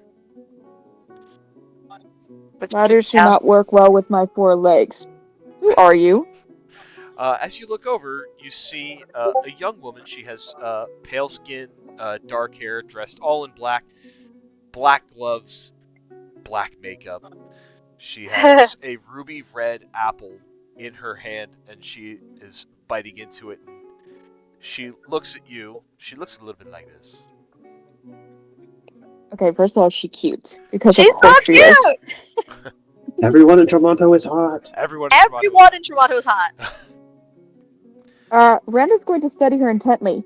You do not appear like any of the gardeners, and I've seen many of them. They try to creep by me, so I do not see them for some reason, but I have seen them. Well, I don't hang around here very often. The Palazzo bores me. I'm Alessandra. Ah, you are the cousin of Marcus. Yes, excellent. Who said Narcus? Ren definitely almost said Narcus, and that was intentional on Suzanne's part. Absolutely did that. Ah, excellent. He said that you were quite proficient with making apples grow. Yeah, I've never seen the grove in such a bad shape. It's like all the apples just... And then she turns to you slowly and says, disappeared. I helped. They were delicious. I know where they went. She nods and looks back to the grove and says, "We'll get this back together." Superb. I'm extremely excited. Hey, at this point, Char Char bounces out of the pouch and goes over to see her. She kind of like looks over to where he bounced and just kind of blinks and says, "He's cute." He is. His name is Charon, but we call him Char Char because Charon is too formal. Hello, Char Char. Char Char just looks up at her with his vacant look. He's just looking at her with adoration, pawing at her legs. I think she'll pick him up and like kind of like sit him on her shoulder. Oh, he is a happy little purr machine. That's what he does.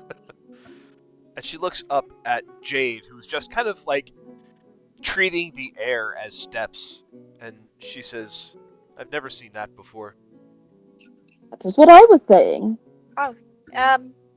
Hello. She'll gather the few apples that she has in her arms and just float back down.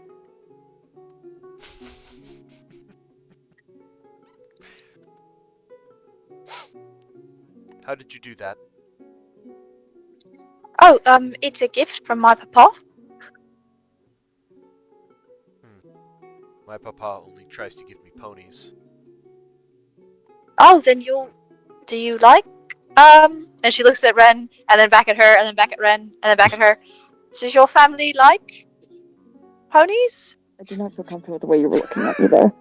Catherine seemed to like You horses. do not need to bring all that up again. Okay, sorry. It's just, I could pick you up if you want to fly. No, thank you. Okay. Aunt Catherine is quite fond of horses, but I am not so much. She looks That is to acceptable. Ren though, and she says, "I hope you do not take offense. Though you have the form of a horse, I do not believe you are. I believe you are more than a horse." I should certainly hope so, but I'm quite content that you do not like me the way your Aunt Catherine seems to like me. It is creepy, isn't it? You wanted to touch me. It was very uncomfortable. I get that. Mm.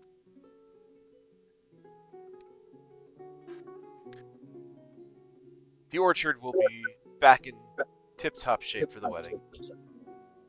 I will make sure of that. How many apples should I attempt to not consume in order to be a polite guest? She looks up at the orchard. She kind of tilts her head from one side to the other, and she kind of points off into a corner of the orchard that you may have somehow overlooked, and she says, "There should be enough apples on that tree for another day or so for you. If you stick to that tree, then the rest of the orchard should be just fine." Very well. I will endeavor to be polite. It is not my first or strongest suit. I think you were doing quite well. I appreciate the kindness of your response. I appreciate the kindness of your response. You guys talk Ren fun. smirks a little bit. I appreciate getting out of this conversation. So here, Ren. Thank you, Jade. Jade, you are quite well now? Within reason? I feel much better now. Thank you, Ren. Excellent. I mean it though. Thank you for walking with me. I did not believe that you meant anything other. That is not how I work. I know, but I just want you to know that I really do appreciate it. We don't get a lot of time together, and sometimes it feels like you don't like me at all, really. So it was nice. It makes me sad to hear that. I'm exceedingly fond of you. I worry for you greatly. I am not always the best at expressing my emotions. I'm not either. I feel kinship over that. We're still friends. Of course. Can I hug you? Yes, I will tolerate a hug from you. Should give Ren a hug. He will like half-heartedly give her a little hug back. You all know what my hugs are like. No, you do. Sorry, Canadian. I think Alessandra says, "Oh, this looks like this should be a private moment." I'm about to leave to go to my room, so if you guys wanted to talk about apples. I will be out here either way. Okay. As will I. Wait, you stay in the orchard? I am more of a night person. Quite understandable. It's so much quieter at night, less busyness. That is why it's less busy. Although Well, I'll make it less busy. Bye. Good night. Farewell. Jake is Ren to his also and I think Ren and Alessandra can get into some deep conversations about how apples are grown and regenerated, and Alessandra goes into her little bit of a spiel about how she's able to kind of help accelerate the growth of the apples in this grove. Ren finds this absolutely fascinating. He might have found one person in this town that he likes. Well, fun fact: she's not from this town. Oh, that's why I like her. Donamar. It makes so much sense. That's why Red likes her. That is why I like her. She's from the place of not water. Excellent. All right. Outside of that, it's getting on very late in the evenings. Anybody else like to do anything before taking a long rest? Jade's just gonna go to Referee's room to spend the night with her if she lets her.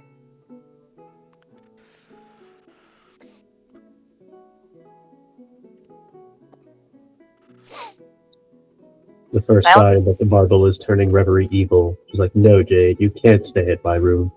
Right? No, I will be by myself. And I will get up early. Oh, that would be the cause of that would be the end of the world right there. Reverie's up early, and we're all like, "Oh no, there is something wrong with her." Jade just turns to Ren and goes, "I apologize. You were absolutely right. This is concerning." I get it now. I really do. It's fine. From the outside looking in, definitely wrong. At first, I was like, "Oh, I thought developing healthy habits would be fully supported," but no, for you. No, it's weird. I don't like it. Mm-mm. But what if she still wants bacon? Oh, see, now we're at a weird spot. Let's take the nap in the middle of the afternoon.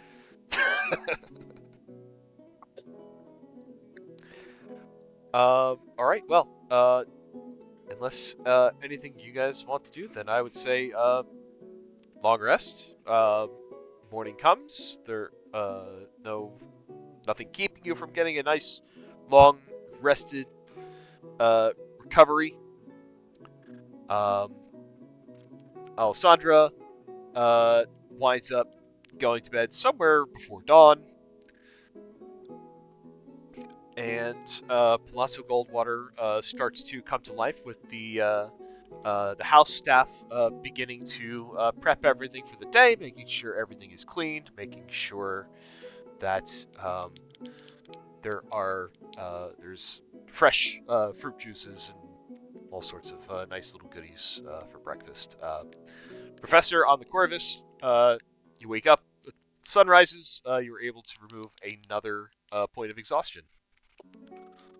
Down to 3. That's enough for him to get up and do things out in the day. He'll get up, and having not really eaten for a while, he'll set to finding some food. I don't think he was like super awake when the Corvus. I don't think he was awake at all when the Corvus moved. So he'd probably like go up on deck, realize that he's not where they started, and be a little bit confused for a moment, but then realize where they had ended up, and just kind of hesitate about going into the Palazzo because that place is creepy. There's a lot of ranch there.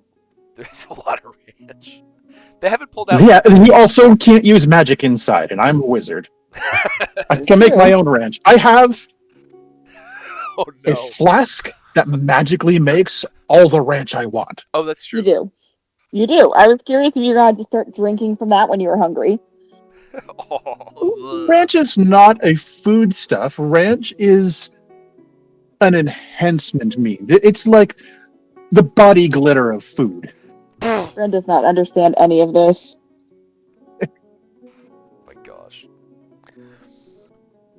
If you ever hear someone who's like really into like ultra marathoning or like through hiking who sings the praises of like liquid food that you can just like put into a camelback and sip from as you're like going on your march, do not You're fucking lying. listen to them ever. They are talking shit. It is-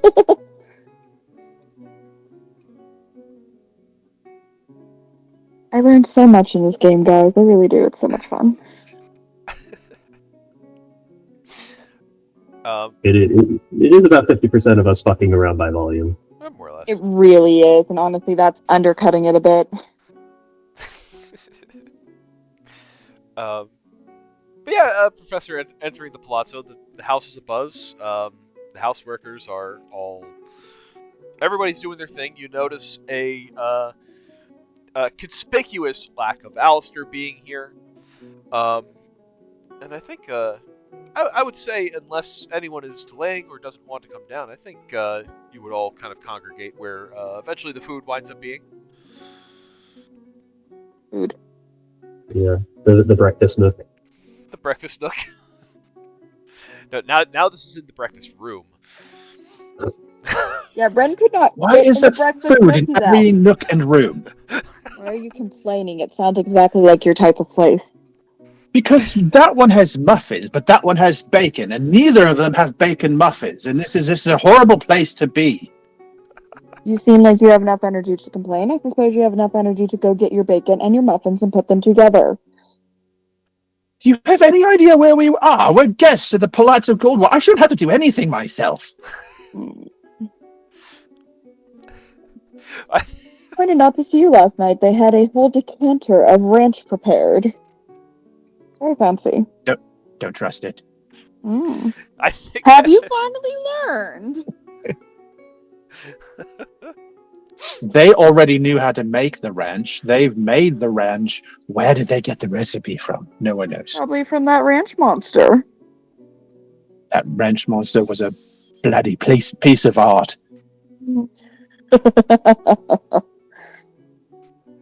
Just you wait. When I get strong enough in the power, I'm going to make my own. I'm going to make a big one, twice the size of that one, and more delicious by volume. I cannot wait to hear the stories the bards will tell of the ranch monster that consumed this god-awful city. No You won't offense, have Marcus. to wait that long because you're going to be front row and center. You're probably At going to least be wearing it at some point. I would really rather not.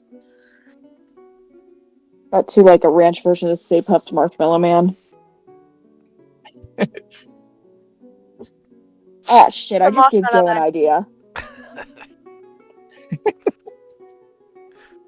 I think, Professor, as you're going on this rant about there's bacon in one room, muffins in another, I shouldn't have to do anything.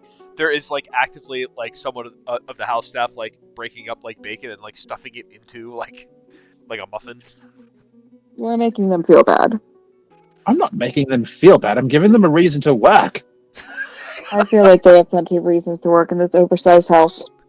They like it. Ask them.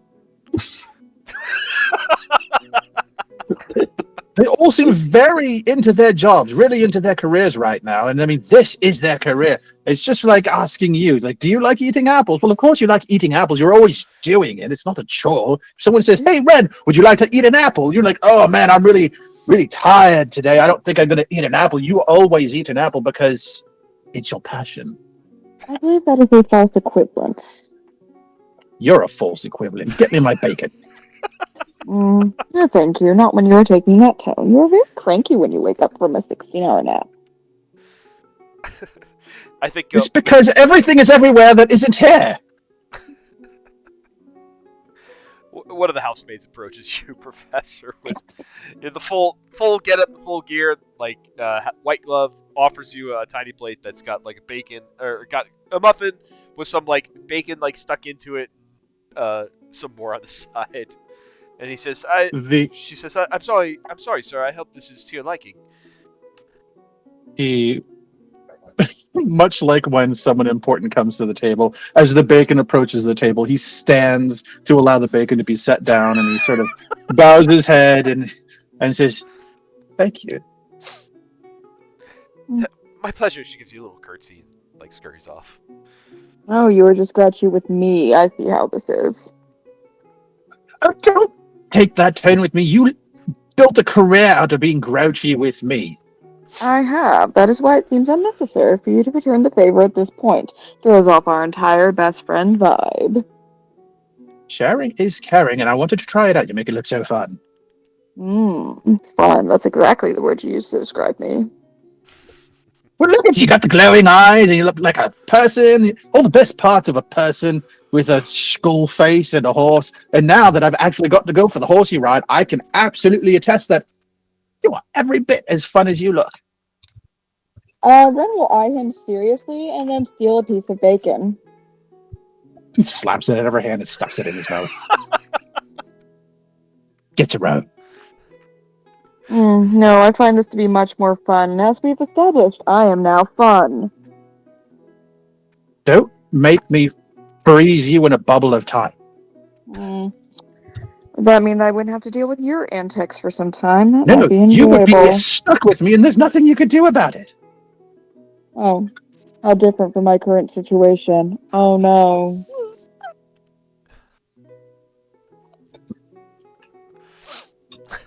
That's gonna go on for a while. He's like, you. This is clearly because you've gone through withdrawals. There's no one here for you to dote on in whatever this is. I was a bit concerned about you. I believe this is only just rewards. Right, well, maybe after breakfast you can come with me to find a cleric. A real one. Oh, real. Oh, Jake Are you comes in trying at to that point. insult me? Ouch. Not one. Not a cleric of apples. Not a cleric of apples. Shame, they are the best ones. As it so happened, I met someone incredibly fascinating in the orchard last night. Oh my She's God. not quite a cleric of apples, but she's incredibly capable of bringing the apples back to life, a skill which I certainly do not possess. I find her incredibly interesting. Oh my god, do you have a crush? I'm kind of disgusted, but also really excited at the same time. Why would I crush her? She brings apples back to life. I'd be very unkind to crush her in the middle of her very important work. Give it 2 nights and you may not have a chance. You may not have a choice. I do not understand. Tell you when you're older. Oh. I think Marcus would probably take some interest in that. He'll look to Ren and say, "Oh, so you've met Alessandra?" Yeah, she's quite delightful. You are not related, you said? That makes sense. Why? She seems very much nothing like you. She is quite different. She's quite unique. Yeah. Looks down his pouch. Charter went off to sleep with her. Oh? Traitor. She's... He's jealous. She does have a way with animals. It's interesting. At some point, Theodore and Catherine will come down and join you, and they will say, "All right, well, Theodore will kind of address everyone and say, well, we have put out the word to everybody that we would like to meet with them at some point today, and Lady Amelia was gracious enough to offer to host everybody at the Palazzo di Tremonto for a mid-morning cappuccino. Or we can still meet with them individually. I suppose it depends on how you all prefer." Well, let's just do it all together. I don't want to have to explain everything again and again and again. Catherine There'll smiles. be many questions, I'm sure, as well. Catherine smiles as she says, "That is my thoughts exactly, and hopefully we get this business all cleared away as soon as possible so that we can enjoy some pre-wedding time." She kind of smiles a bit, and, like, there's a bit of a gleam in her eye. You can tell that she is very excited to kind of see this wedding go down.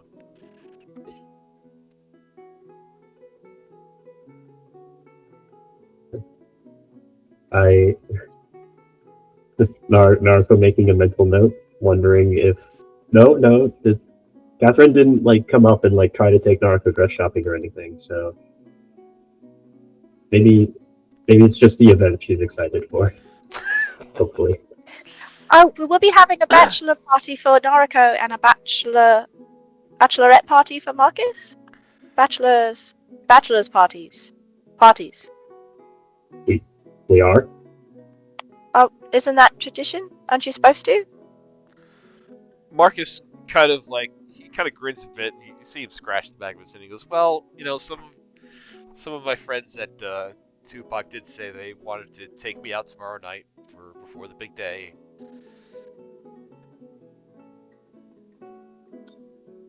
Well, that's great. You can go have fun. Bachelorette party. Sure. What? Jade, what? Naruto's also confused why Jade knows what a bachelorette party is, so. I heard the In people. the binder. I heard the people at the Siren Song talking about it, and they were all there together, and they seemed to be having a good time. And then I stopped paying attention because that man took his shirt off, and I had to leave. It's definitely in the binder. And it's also in the binder in chapter 15 about parties with your girls. Okay. Sure. We can. I'll need to borrow that for a bit of light reading, and then we'll see what that entails. Sure. We'll fit it in, so long as nothing else comes up by that point. Read chapter 32. Naruto's just like, we've been having wild nights ever since we got here. Like, This one will be intentional. Oh. Gives the book to Naruto. That chapter is all about doing drugs and going to naked parties. also, there's like, all right, get out with the girls with Lily, Naruto, Yuki, Jade, Reverie. I guess we could invite Alessandra. Alessandra gets to come, and Professor gets to come because, yeah, officially one of the girls with Ren and Professor. Unless you're going with the bachelor party.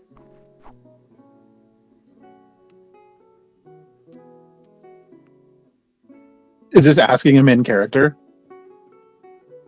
It is now. Are you going to go to the bachelor party with Marcus, or are you coming to the bachelorette party with Naruto? He looks at Marcus and makes a face and casts Ultra Self to turn into just like the female version of the professor. Which you can't That do is because cheating. magic doesn't work in here. Damn it! Oh yeah, would have. No, he is. He can shapeshift. Shapeshifting, yes. Shapeshifting. He shifts into a kitsune. Spells Yeah, can't work, but yeah, like innate abilities will work. Marcus kind of blinks as he shapeshifts and it says, "Is that a yes or no? I don't know what that means."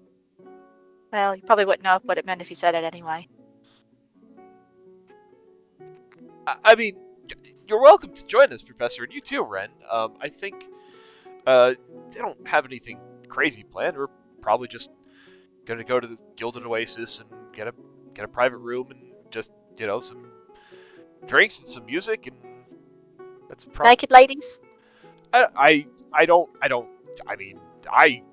have any control. I've asked them not to, but I don't know. I would never to admit to it at least. I do not want to go to a stag party. It is too on the nose.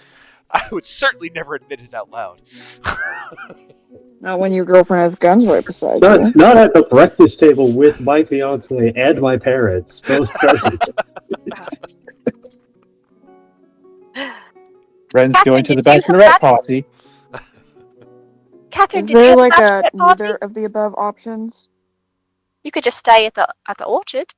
Orchard, excellent. I like that plan. Okay. Yes. Someone should probably watch Marcus.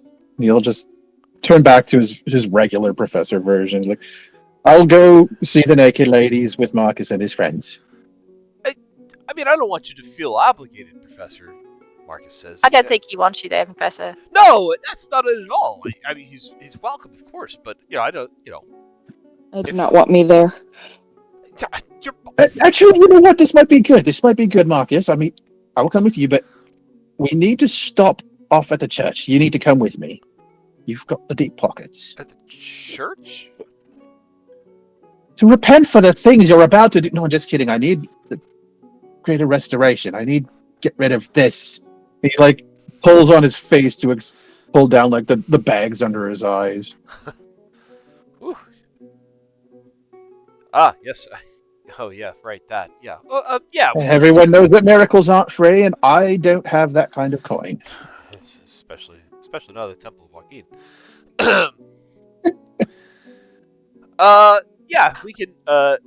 Is that something you want to do today?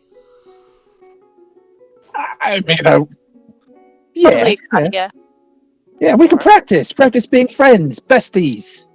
Practice. Hey, I'm offended by this. See what I mean? Hey, now I will have to go. You may not steal my bestie. Well, why don't you both just stay here then? Because apparently the professor would like to keep an eye and use Marcus for his coin at the temple.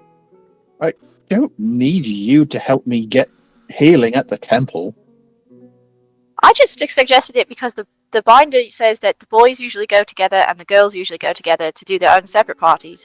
But you can have parties together, so you can stay at the girl party. We can have naked ladies too. Catherine, did you have a naked lady party for your bachelorette party? This is the best breakfast ever. Catherine like immediately blushes and kind of hides her face, but she says, "Oh heavens, no!" Oh, did you? And she looks at Theodore. Amazing. It's been 1 week since you looked at me. Theodore looks at Catherine. He looks back at you. He rubs the back of his neck, and he goes, "I think I hear somebody calling for me. If you'll I didn't excuse hear me." And anything. he gets up and leaves. I Okay. also did not hear anything. That was quite odd. The binder says everyone does it, so does it not? Is that? I just I do do not know. Yeah. Everyone seems incredibly inclusive. I mean, I get it. I don't really like naked men, so maybe naked ladies and everything. We don't have to do the naked part. We could just do the dancing part and the dress up part. You get to dress fancy and you get to have a little crown, Nariko. I got to dress fancy and get a crown during the big Regatta. carnival, the Yeah, regatta. but this time when you go out, then you get to get little gifts and presents. Most of them are shaped like things, and you get to play games and stuff. Like apples? No, No, not like apples. I didn't look at the pictures that were in the binder. Oh. I thought they were in color. You can look at them, and she hands the binder to Ren. Oh, no thank you. I do not require these instructions. Do you already know how to do it? Nope, but I am not interested. Oh, good.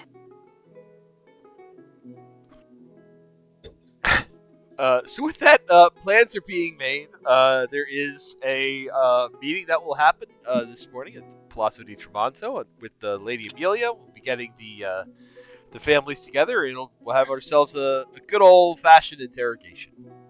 Which will be only the second most awkward meeting that they have to go to today. What's the is- first one? This breakfast. This is a microcosm of Nariko's life. On the one hand, she is preparing to conduct an interrogation and accuse probably several high-ranking nobles in this city of demon worship, and is unraveling a conspiracy. And then on the other hand, it's, oh my god, my friends are going to drag me out for a bachelorette party. I have no idea what the fuck is about to happen. Well, neither do they, so. Gonna make you a flower crown.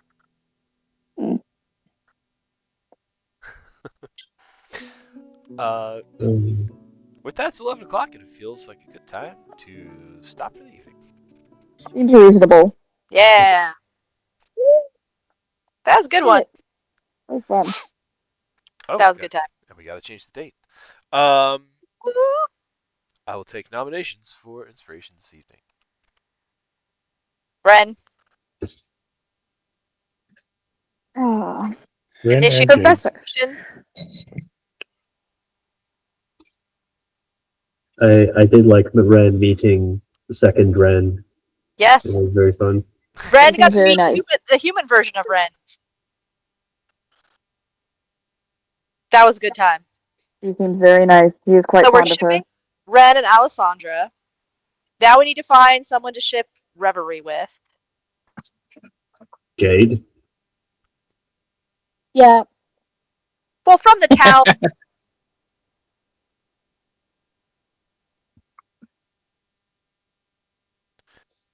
There are. Professor for dealing with the random appearance of Eric.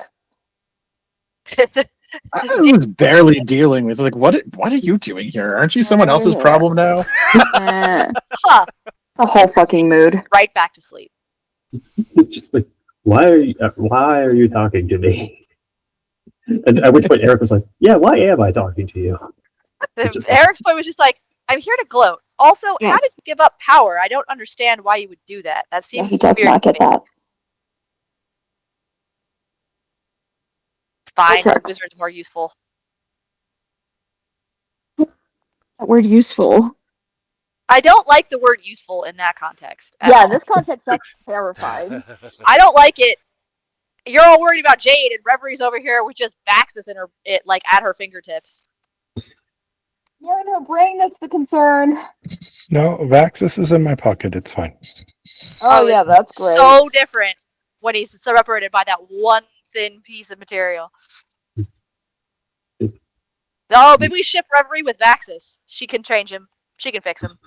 No, nope. Mm-mm. No, we killed him too hard in the previous campaign for us to let him be happy in this Yeah, one. no. Absolutely. These characters might be able to let him be happy, but as soon as the other characters even have a hint that he's back, they're coming out in force and going to just curb stomp his ass in front of their kids too. Just to Oh, yeah, teach them absolutely. this is how you destroy a bad guy the second time. Don't worry, Rosie's taking down notes, or Rory's taking Here's down notes so she can write a new song. Here's the double tap, and you just go with it. It's fucking Lorelai, Sepka, Sephi, and Z all Yep. show up for the wedding. Yeah. And then someone says something to the effect of Vaxus is in my pocket.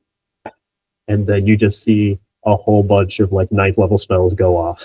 Yeah. That's the moment of like the record scratch, music stops, everyone turns to look. What did you just say? She invited a golden dragon. That's weird. A gold dragon, a pink dragon, and whatever that bitch can turn into now. And Z's gonna shoot you from behind. 28 Absolutely. times. Honestly, that's just an excuse for Joe to run like a level 20 one shot where we take all our old characters up and go into the marble and just kick Vaxus's ass again. Just kick his ass one more time. Don't entirely hate it. That might be That's fun, his actually. asses. That I'm ready for it. I'm ready for this.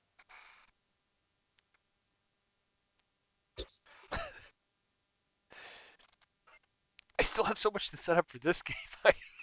Yeah, you do. Okay. You've set up a lot. I'd love to. We've just been slow walking you to the end of We are it. so Yeah, slow. like literally all that we actually did this session, like in game, was we went back to the house, we told Naruko's in-laws what's going on, and made plans for tomorrow. Like that is it. That's it. That's how this whole game has been going. This whole campaign has just been like, yep, and then we're gonna go have a conversation about it. And it's been fun and great, but it's our fault.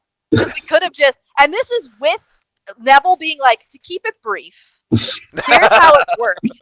And then we proceeded to continue the conversation. We did. It was fun.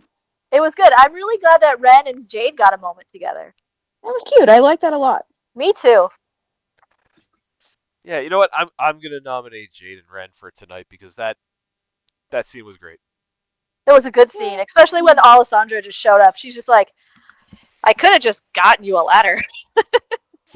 I have That is 4 the most legs. Ladders red do not work well. Say to Ren.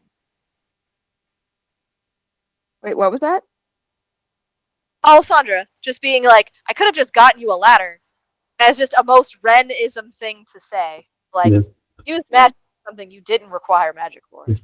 Which Alessandra will be invited for the bachelorette party, just on the sole value of Naruto just now discovered that Marcus has the female, Friend cousin. relative of our age group. So it's like I think I'm required to invite her. Yeah. In the party! Invite everyone. Obviously. This is You know, how and then- we then have a separate thing that happens where we get back the day at the.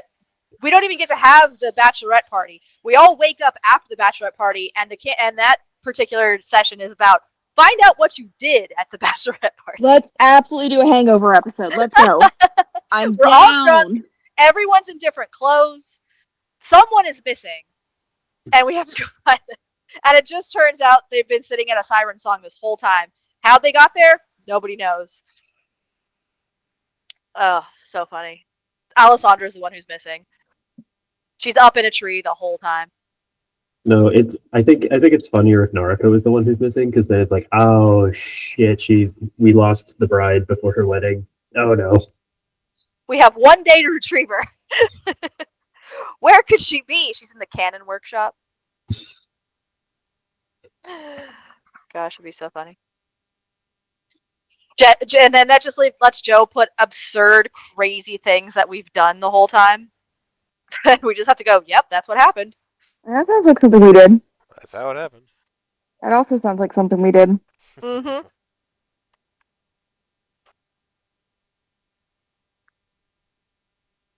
Definitely. I gotta take off and take care of the critters. You guys have a lovely evening. You too, honey. Good Good night. Bye, peeps.